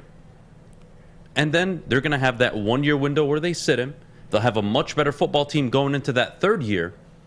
That by the 4th year, when that rookie is ready to play, well, I think you're more ready to take a shift like the Kansas City Chiefs did with a Patrick Mahomes. But again, there's no guarantee that you're going to be able to even draft the right quarterback. Who knows? Right. No, I mean, that's a really good point. I think you could see how what you're saying. I could see how it definitely could end up playing out like that. And it makes sense. I mean, I like where the Lions offense is going. I think they need a lot of work on defense, but they definitely don't feel like, just based off of last year, they're in a spot where that's how the timeline does match up. And I think even if you look back to when Holmes with the Rams and you kind of look at how they went about things and how they turned it around with Sean McVay, the plan, to me, I look at the plan as, our year 2 this offseason is like the year 1 when Sean McVay got there, to kind of the way that we're hitting free agency. I think it's very similar. You kind of get those weapons around your quarterback, Jared Goff. You see what he can do because, halfway through the season last year, they're like, yeah, we can't fairly evaluate the guy. But then the second half, you're winning games. So it's just kind of a weird thing. I think this year when you just see it, you get some of these weapons around him. You start to feel really good about the offense you're putting around. And I'm with you. Like, the defense definitely was not where it needs to be last year for you to be a contender. As a whole last year, there was a lot of issues that we had where it was like, it doesn't matter who's our quarterback, we're not going to be winning many games. One thing we still need to do to me is get a backup offensive tackle. I'm still riding that train. It needs to happen. But no, I definitely see where you're coming from with the timeline. I think a year out makes sense. And then again, if Goff does well this year, you don't even have to go after it. You got 2 first-round picks to keep adding to the team, and you're in a really good spot. So I think that's where the plan is set at. Last year was build a foundation. This year, let's put some weapons. Let's start winning some games. And if we can get to kind of that, 8 wins type of, 8 range next year, if you feel good about how Goff played, you just keep building around it, and now you're making this playoff push. Fair enough. Dion, I'm going to take a quick break. If you want to stick around for a minute or two, we'll get back. I do want to continue the conversation with you and Jeff. But before we go, I have to tell all of you. Actually, no, I don't. Jeff does. Jeff has to talk to you guys about Guardian Alarm. Jeff, could you please do that? We talk about defenses and how important that edge rusher position is. Well, Guardian Alarm, they get it. They get the defense. Good at defense on and off the field helps you feel secure. And not only that, Guardian Alarm has state-of-the-art technology that helps you feel safe, all with 24/7 local monitoring. Guardian Alarm also has convenient features, lets you check in on your home, control lights and temperatures, even detect smoke or carbon monoxide. It will even let you lock and unlock doors. Call this number, 800-STAY-OUT. Today, you heard Fish. That's 800-STAY-OUT. Guardian Alarm has been trusted for over 90 years at keeping families safe. Everything that we've hoped for, finally. He's going deep, right side. Oh, that is Edwards out there. He goes up in the air at the goal line. Hey, it's Brandon Edwards here, wanting to welcome the sports marketing agency to Woodward Sports Network, to the family. Glad to have you guys. For the last decade, the sports marketing agency has literally leveraged athletes around issues such as mental health and substance abuse.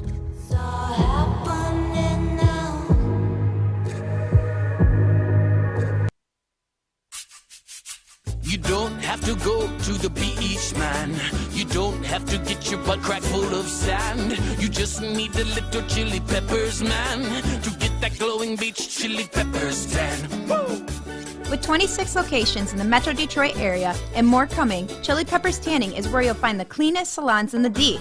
Join the Pepper Club for the best deals on unlimited tanning. Head to chilipepperstanning.com. You just need a little chili peppers, man. Baseball, beer, babes, more beer. Opening day live from Brass Rail and Music Hall Amphitheater with Woodward Sports. Welcome back. Thanks for joining us on the Morning Woodward Show here on the Woodward Sports Network.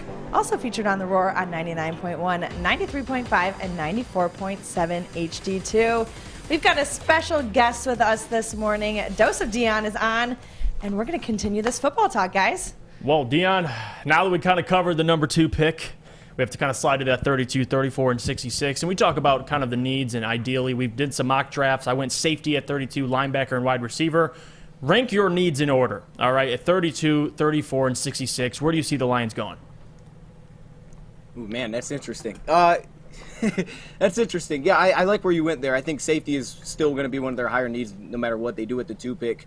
But yeah, wide receiver to me is still up there. I don't know if I'd have it as my 2 need, but to me it's still up there because I look at it as I like where we're at depth-wise. If I come into this season, I'm like, hey, Khalif Raymond is my final receiver on the roster. I'm feeling way better about where I'm at this year than where I was at last year with depth. Right. But I still look at it as Chark's coming off an injury, serious injury, and he's dealt with this multiple times, right? I mean, this isn't like a one-time thing that just popped up.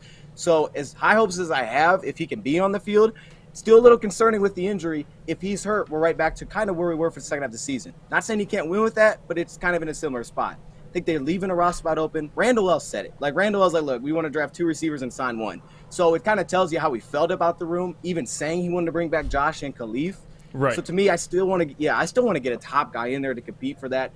You could go 2. I think the second one would be much later at that point because he probably would make the team. Maybe they just keep an extra spot because really I feel like every receiver kind of that we have right now, we have about 5 locks on the team. So receiver's still up there for me to get a guy that can compete, that you may at least think he has the upside to be a top receiver at some point in your team. Linebacker's weird. I'm weird with linebacker because I don't think it's going to be the position Lions value the highest. I don't think linebacker is a super high position of value within the type of defense that they're going to be playing, but also that Brad Holmes is coming from. Not to say they don't need help there because they do, but I don't know if it'll be the highest position that they value. So I think D-line, is up there. Safety will be a position they value. I like where they have at cornerback. So linebacker's kind of a weird spot to me. I could see that kind of being like a pick 66, type of range, like type like that, like where you get like a 3rd round pick to come in there and probably play a lot of reps this season and just have a lot of battles going on at the linebacker position. So those 2 are up there. I'd say safety, wide receiver, linebacker, but I still D-line to me. D-line and edge. Like D-line and edge probably pushes ahead of linebacker still for me personally because I want that, just levels. I mean, just you're throwing waves at teams. And the thing with Levi is we need him to step up next season. We all know this. Absolutely. But I want that pressure behind him. I don't want to just be like, okay, hey, you got to step up, but if it doesn't work, then what are we doing? Like that can't, I need a back plan. And to me, that's just adding another young player in there. I mean, they're taking looks at guys like Arden Key. Right now, he's a defensive end. But I'm cool with adding more to that, adding more to the defensive line. I mean, wouldn't it be sweet to have a defensive line grow up together? Ali McNeil, Levi, you throw another young guy into that mix, and now you got this nice defensive line coming up. Rockers is here, but he's just a run defender. That's what he brings to the table. He's a better run defender. And defensive end could still use work, some edge help. But like I said, tackle's still one of those I got to throw in there as a need. It'd be lower probably than those. Maybe not, honestly. I mean, I would take it later. But I don't know if it'd be lower than those because to me, tackle won and lost us a lot of games last year.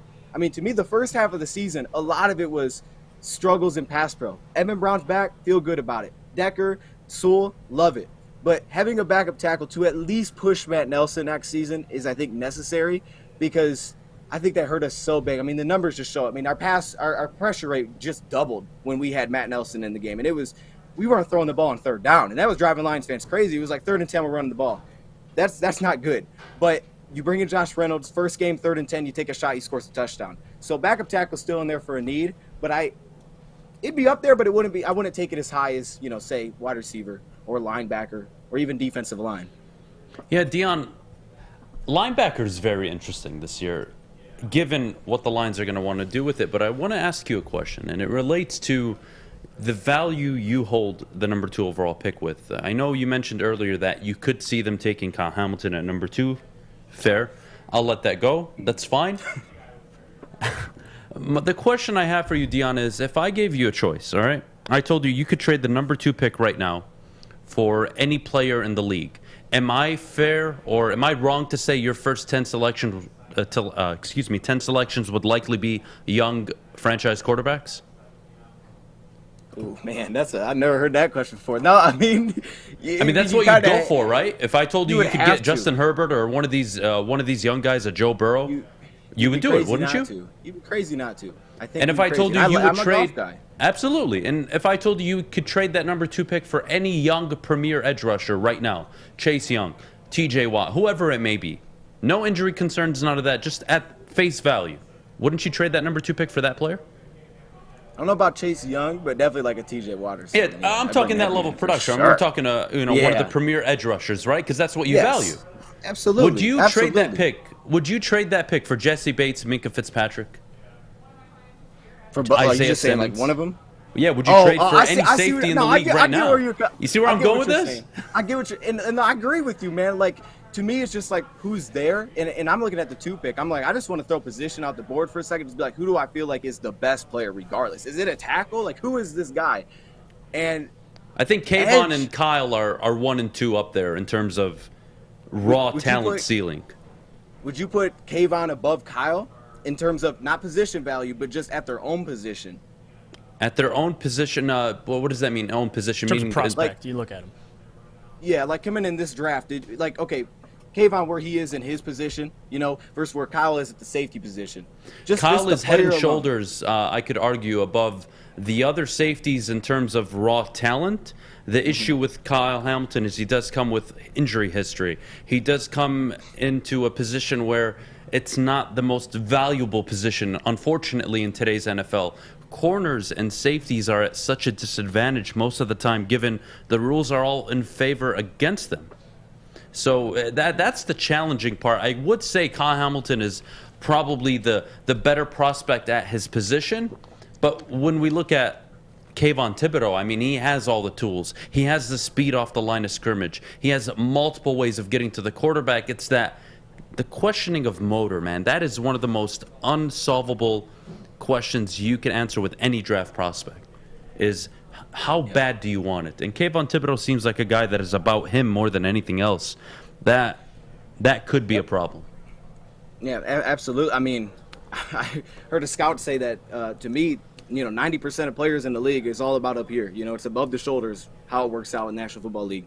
And it's just, Kayvon's just, it's just a little weird one to me, right? I mean, even just like I said, this last season, I'm watching his games and I'm just like, man, there's stretches where he's super impactful, but then he just kind of seems to just phase out a little bit as the game goes on. Now, maybe if he's got a little rotation guy in there with Charles Harris, that's not as much of an issue, because Kayvon's you're saying it. I mean, he's a great athlete. I don't know if I've seen an edge rusher this year that can man covers running backs like he does. Like, the guy will drop 15 yards into coverage. So it's like, whoa, he's a great athlete. Like, I don't question that at all. It's just that, it's just how do the Lions feel about the shoulders up. I think they would take Aiden Hutchinson if he was there and Kayvon was there. I think they take Hutchinson, even with the concern of him saying that he prefers to play in a stand-up role. But yeah, Kayvon is, he's still in a weird spot with me. I'm trying to sell myself on it because I wouldn't be mad. Like, if we sat there and took Kayvon, I wouldn't be like, dang, we took Kayvon. I'd be hyped because, like, we need a pass rusher, and I'm down for it. Fair enough. Dion, before we let you go, I think you've made a very compelling case for what the Lions should do with their draft picks. But walk me through the offseason so far. It has been quiet. I think it's been actually very good. I love the moves they've done. I like the fact that they're not committing too much money long term. There's no need. The team is not ready. But having said that, walk me through the offseason and your expectations for this football team this season. Yeah, I think the free agency period, again, I think you could kind of see it coming. Like, I thought maybe there could be a couple of multi-year deals in there if there was a guy that they felt really good about, that maybe had the connection. I know everybody's bringing up Marcus Williams, maybe something like that. But I think it makes sense what they're doing, and it's kind of falling off of last year. I like it. Like you said, we're not putting a whole bunch of money. Like, I don't want to give DJ Chark a 3-year deal. I don't know how comfortable I feel with giving a lot of guaranteed money, throwing a 3-year deal at him, because I'm like, he's just had these injuries. But you give him a year, you let him go out there and prove it. They always say, well, where I'm wanted. I'm perfectly cool with that. And then again, if you play well, we're going to re-sign you. We're going to have the money because we don't have those long-term contracts anyway. So we'll have the money to re-sign you if you want to come back. So I like it. I have no issues with the approach because to me, it's the plan that they kind of said that they were going to do, and they've stuck to it. You know, I don't want a guy that's like, yeah, we have this sort of plan. You kind of have a feel for it, and then they go, there's like, hold up, we won 3 games. Let's start changing this plan up. Like, let's follow the plan a little bit, and let's see where this takes us because you clearly had this thing kind of lined out before, you know, you were hired when you were kind of pitching your case to be brought in. It's going to be very important in the draft. I could see trades start to come into play, you know, again, down the road, they start to show some winning. To me, my expectation for this season, like you guys, I need to see the Lions winning some football games. Like, I think the Lions are feeling that way with expectations. To me, Goff's going to be the quarterback. They need to win games, not only for Goff alone to decide whether or not, because if Goff, if Goff doesn't win the job here, who knows about his future? This is a very big year for him next year. So I feel like, you know, next year I expect some wins. I expect the Lions to be in that, you know, 8-win type of range, 8+, you know, not too far under that. I expect them to kind of fall into that kind of spot just based on, look, you saw what issues you had. I think offense is close enough. You just need a little more help there, backup tackle, and then defense, you need a lot of help. But that's kind of my expectation. Love it. Dion, thank you so much for joining us this morning, man. We can't thank you enough. That was so fun. Have to have you back on soon. Probably before the draft. Have to do it, of course, after. But Dion, again, thank you so much. Everybody at home, if you haven't already, subscribe, go find his YouTube channel, Dose of Dion. Search for it on YouTube, and of course, give him a follow on social media as well. Dion, appreciate it, buddy. Hey, thank you guys, man. I appreciate you guys having me on. Super fun. And yeah, I would absolutely be down to come back on anytime, and we're definitely gonna have to get you on the show over here as well. Just so you know, just throwing that out there. Anytime, man. You have the number. We really love the work you're doing here, so it's not going unnoticed, man. You're awesome. Yes, so thank you so much, Dion. Shut up, Fish. Oh, guys, Dose of Dion, what a good guy. Loved him. Loved every bit of him. We got a half hour out of him. That was awesome. That was a good half hour. This Kyle Hamilton stuff is going to be the end of me, though. Yeah. Jeff, honestly, I mean, you may need to take over the show April 28th or 29th. Yeah, that Ambassador Bridge, Abe's going to have to be over there guarding it. I'm going to be at the... I'm having a watch party from the Ambassador Bridge. How about that? You guys can go do it at the Brass Rail and watch the draft. I'm not going. I'm going to be at the Ambassador Bridge waiting. I will be waiting for that live pick. Streaming, yeah. I'll be live streaming where it all ends or where it all could begin. Who knows? Yeah, who knows? Could be an edge rusher. Let's go to break, Maddy. My goodness. When we come back, expectations for the Tigers. Are they AL Central contenders? I'm all aboard the AL Central train. I think they compete with the White Sox all the way through. But hey, I'm just one guy, right, Maddy? Well, yeah, and quite frankly, your opinions don't matter. Anyways, I'm apparently feeling very sassy today. Yeah, I know. You woke up sassy. Please, before we go, can you tell us about Gypsy Vodka? Yeah, guys, Gypsy Vodka, the smoothest and best tasting vodka on the market. Not only is it a smooth drink, it's gluten-free, it's Michigan's vodka, and most importantly, it's locally owned and operated, guys. Support local. It is one of the best things us Michiganders can do. Ask for it by the name of Gypsy, and as always, please do drink responsibly. Hi, I'm Kay Cunningham. I'm proud to partner with Hall Financial, the mortgage company known for 5-star service. Don't just take my word for it. Check out their 5,000 5-star reviews for yourself. Go to callhallfirst.com and get started with your 5-star experience today. Think you're a big shot? Oh, excuse me, it goes down! Think you can make the big shot? Washington fires and hits! Woodward Sports wants to send you to the finals for college basketball April 2nd through the 4th in New Orleans. That's right, you and a friend in the Big Easy. We'll take care of the airfare, hotel, and tickets to see the finals for college basketball. Listen Monday through Friday to the Morning Woodward Show. Big D Energy. And the bottom line for your chance to qualify. If you can make the big shot, you and a friend are getting out of the cold and to New Orleans. Got it! Keep listening and watching for your next chance to win. Powered by Planet Fitness, Centron, and the Sports Marketing Agency. And it's over! Anything can happen in March! Welcome back. Thanks for joining us on the Morning Woodward Show here on the Woodward Sports Network. Do you want to tell them what we just found out from your mother? My mom woke up late. Oh, she's calling me. Why? Yeah, Ma. Correction. All right, what? When you say tease, it's ass. Yeah. If you say toes, it means I don't give a fuck. So tease is ass. In the beginning. All right, so tease is ass. Tease is ass. Does is I don't give a fuck. Exactly. All right, thank you, Mom. I appreciate the. I only pay attention to one. Okay. Thank you for the clarification, Mom. Have a great day. Of course. You too. All right. That was Is it, man? correction, she says. We're I love letting it. that slide. That's good That's stuff. amazing. That is amazing. Shout out to Mama Baydoun. We should do that every Friday. Adam, every Friday you call your mom about something random. I think that's gonna have to be a thing. Or have her record something. That should be a thing. It may have to be a thing. God damn it, Mom. That was so good. Anyways. Correction. Thanks, Mom. Oh. Thanks. So, by the way, she has no clue you just did a show or you're on a She show, knows right? I'm on the. I don't know. I don't know what my mom thinks anymore. Okay. Oh my god. Anyways, What's up, Maddie? I know what you think about the Detroit Tigers. Oh yeah, I'm in love. Adam. I'm in are love you- with the are you- stripper, as the saying goes. Are you snorting that Tigers cocaine?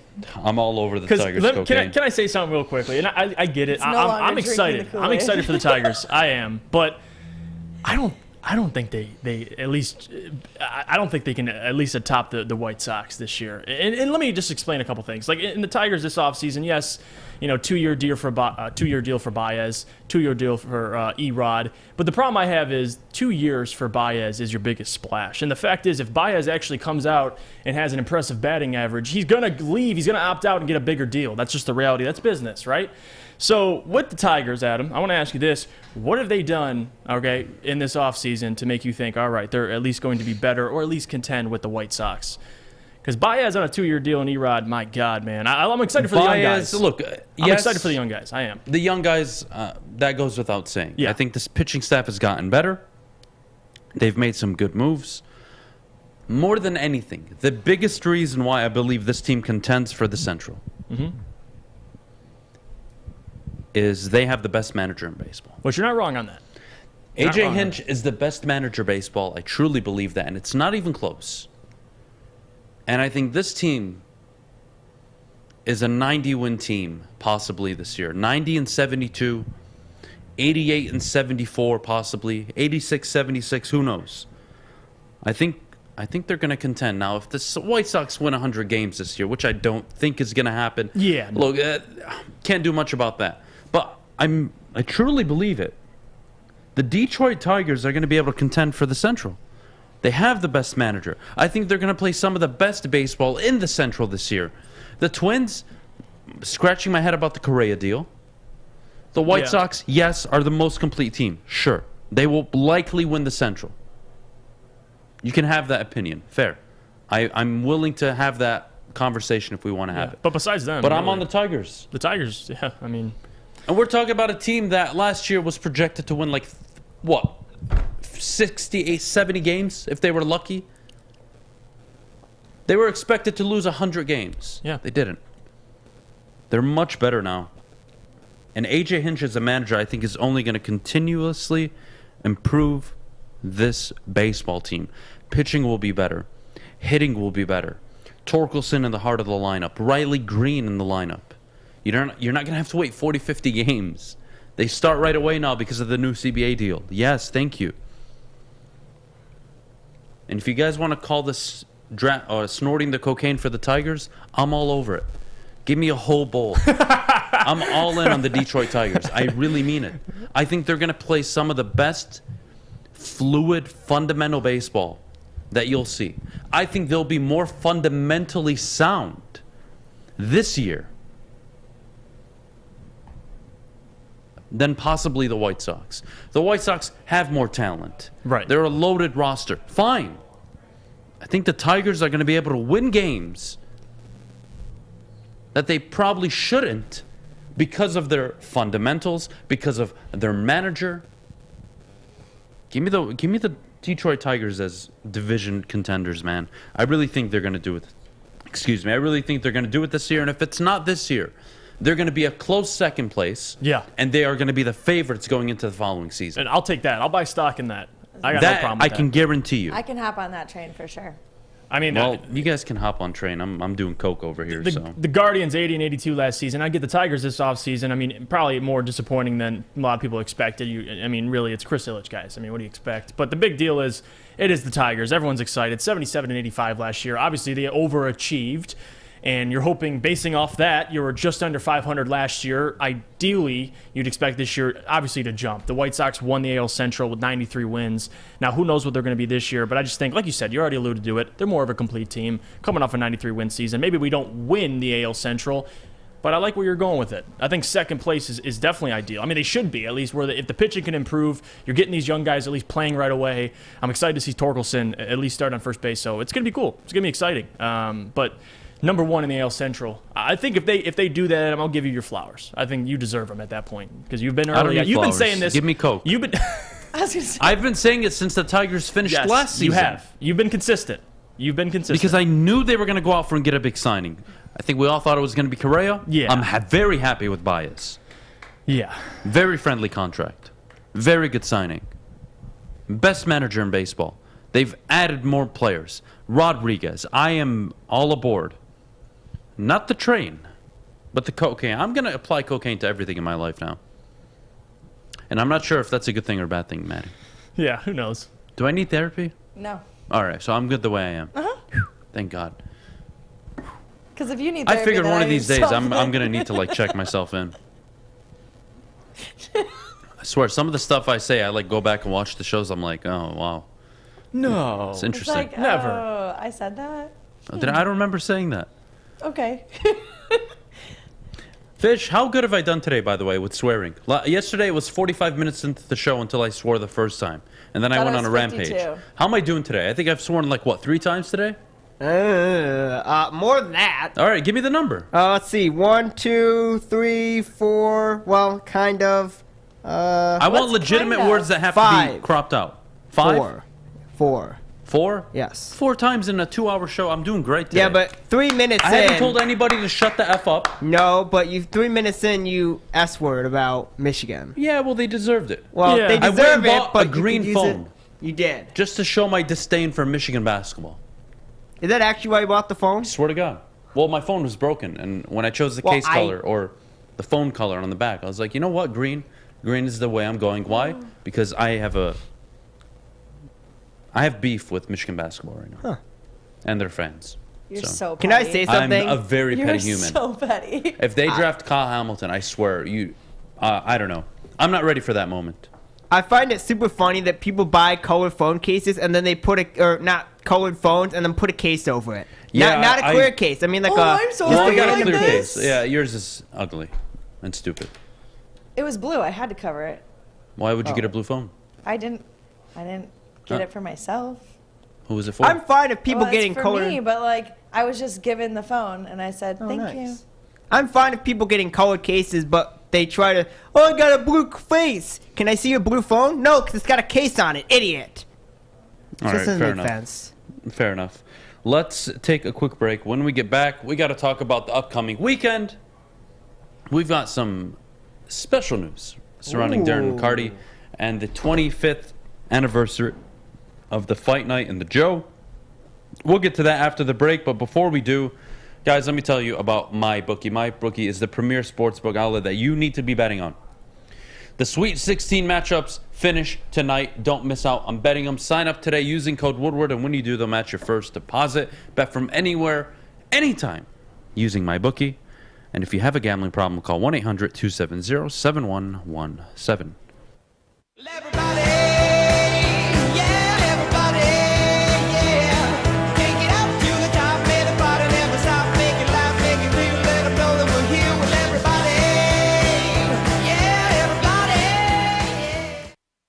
Hi, my diamonds. It's Crystal with an X.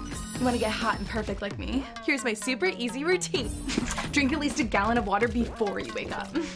Attach a weight to everything in your house. Sell your car and just sprint everywhere. Scream when you exhale.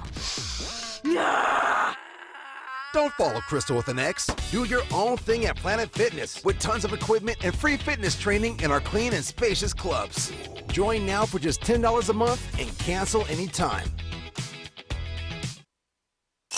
The only sports network in Detroit that starts with a W. You know, because we win. Woodward Sports, Detroit's winning sports network. Welcome back. Thanks for joining us on the Morning Woodward Show here on the Woodward Sports Network.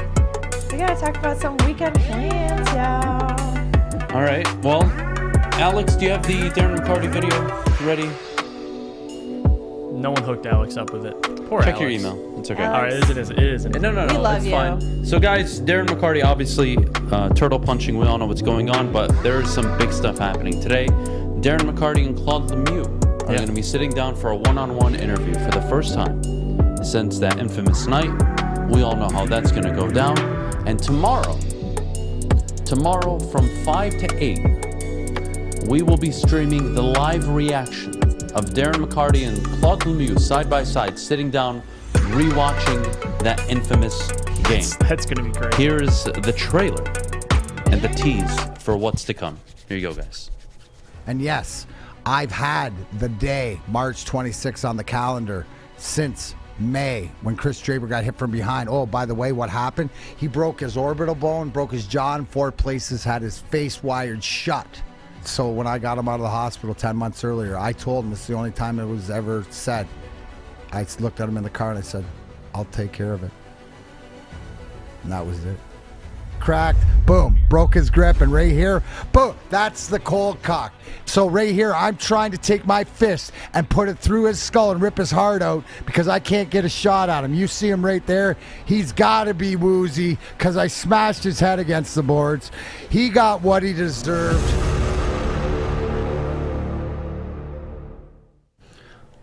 Guys, I am excited for D-Mac. Let's go, baby. Let's go. Just the way he talks about it, just like... I mean, to this day, if you bring it up... Oh, I know. He gets very animated. This is not something that it happened and it was like a cool moment that he's like proud of. No. That was legitimate hate. If Adam ever gets a runny nose on air, we'll know he was drafting the night. I'm not going to lie, that has to be like a top 5 comment. That's a top 5 comment in the history of the morning show. That is amazing. I tried to hold it in, but you read it. So. Claude said it was the hardest hit he ever took. Absolutely. I mean, that was personal, man. That, again, it was a different NHL. That was the definition of true bad blood. I am so excited to see what Darren and Claude, what the temperature in the room's going to be like with those two in it for the first time together. They're going to be doing an interview. ESPN will be here not only today, but Monday as well to kind of document everything that we're going to be doing with Darren and Claude. This is one of one, too. This is unbelievable. I'm very excited. The full fight breakdown is on our YouTube. It's the featured video right now if you want to go on our YouTube page. Iconic. Darren McCarty breaking down the fight. Iconic. My goodness, one of the most iconic moments in Detroit sports history. We've got mailbag coming up in a few minutes, but Jeff, you weren't even born. No. When this stuff was going down. I had to hear it from the horse's mouth. I actually hear D-Mac, especially breaking it down, watching it via on tape, but my God, you couldn't be any more right about D-Mac. And when he talks about this, it's very personal. And it's a memory that obviously everyone in Detroit remembers. But having D-Mac here, we're so blessed to have him because having his side, his input now with ESPN and everything like that, man, it's exciting. Like everyone's going to want to at least check this out in person. I know they're going to be having an event, but not only that, the stream, the video on YouTube, it's great. And it gives you a look to what was going on inside his head. And that's what makes it even more great because D-Mac narrating anything just makes it that much better. And that's what I'm excited for. It really is. Yeah, look, I mean, I think this is going to be one of the better moments that we're going to be able to experience. They still have bad blood.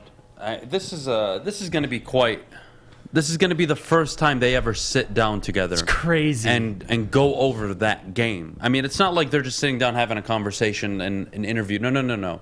They're going to be breaking down the game. They're watching the game for the first time ever together. I'm excited. Let's go to break. When we get back, mailbag, get your questions lined up in the chat, whether it's about Darren McCarty, whether it's about the NFL draft, basketball. I don't care. Get your questions in the chat. But before we go, I got to tell you about our studio sponsors and Planet Fitness. Planet Fitness is the essential gym that you have to go to. Guys, your fitness is essential.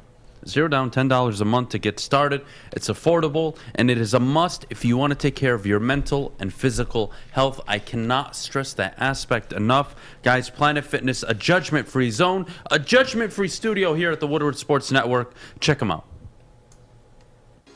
At Wing Snob, staying humble's not our forte. We just have better wings.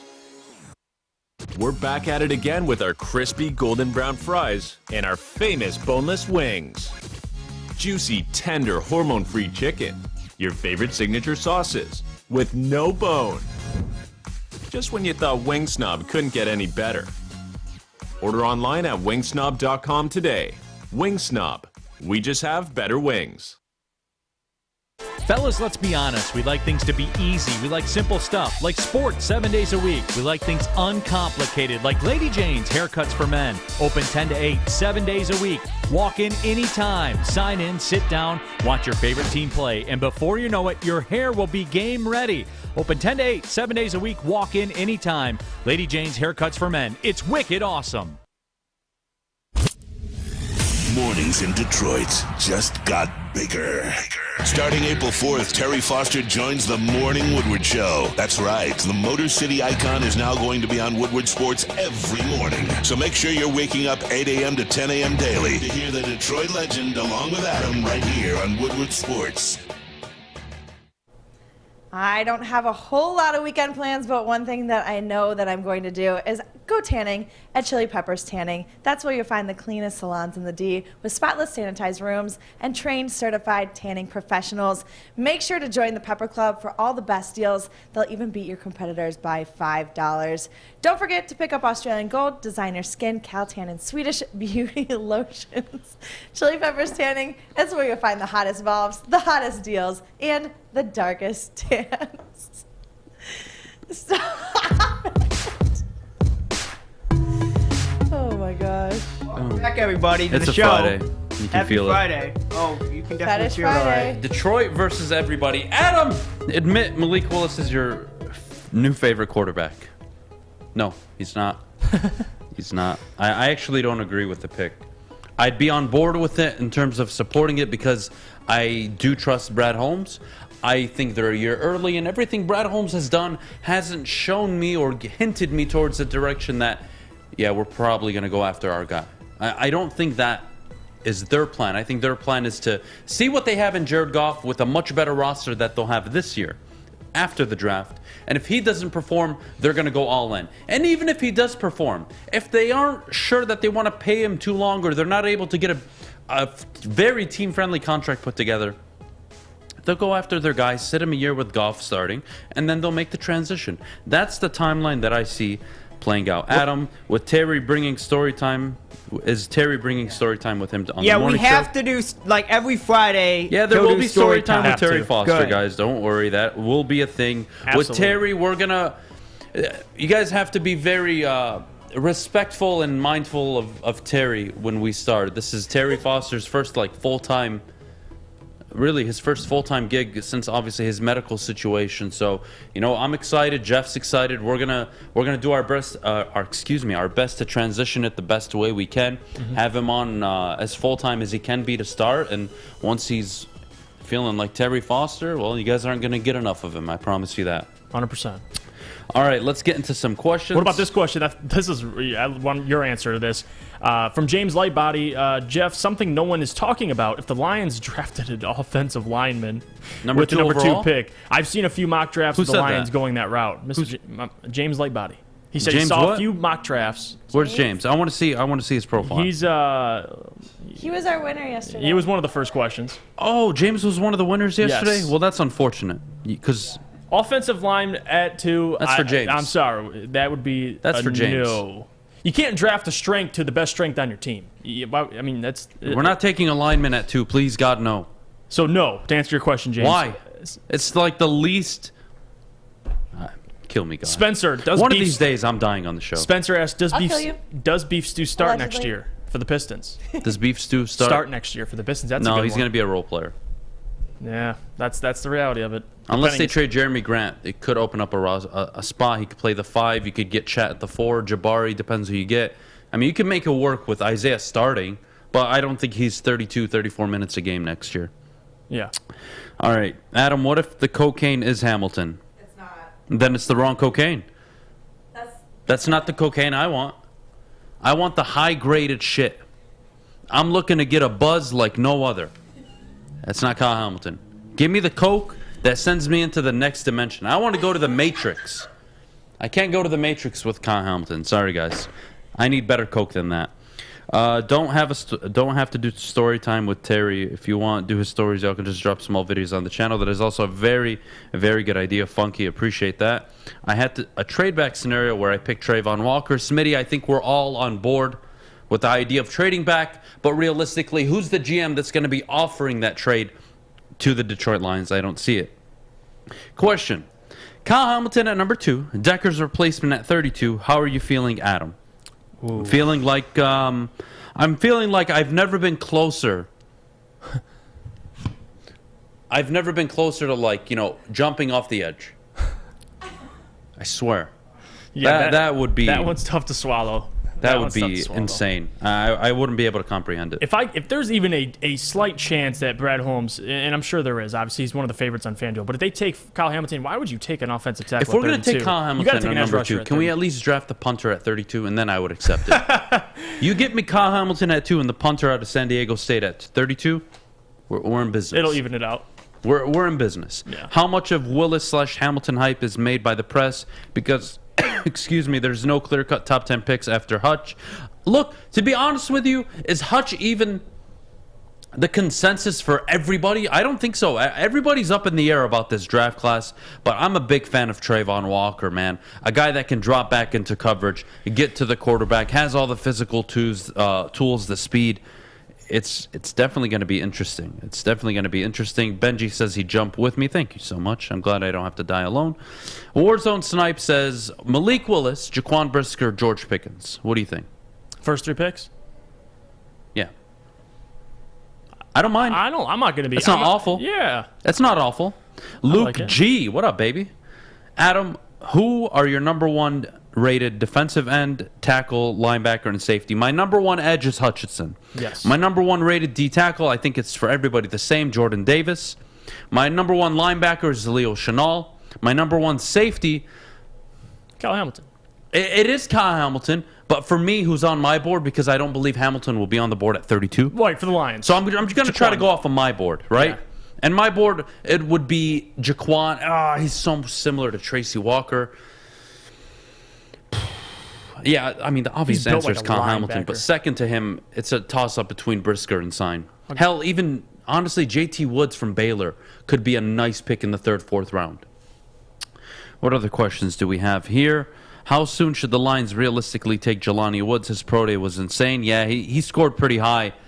Look, they selected They went after the tight end from New Orleans. They grabbed him as a backup. I don't think he's a viable backup. I don't think he's going to be pushing TJ Hawkinson. We'll have to wait and see. Why are we trying to replace Decker so hard? Seriously, the dude's got a decent contract and is only 28. I agree. Funky, you know what? I agree. Funky, admittedly, I got very frustrated with Taylor Decker early on in the season. I wanted him traded. He came back and he played very well, to his credit.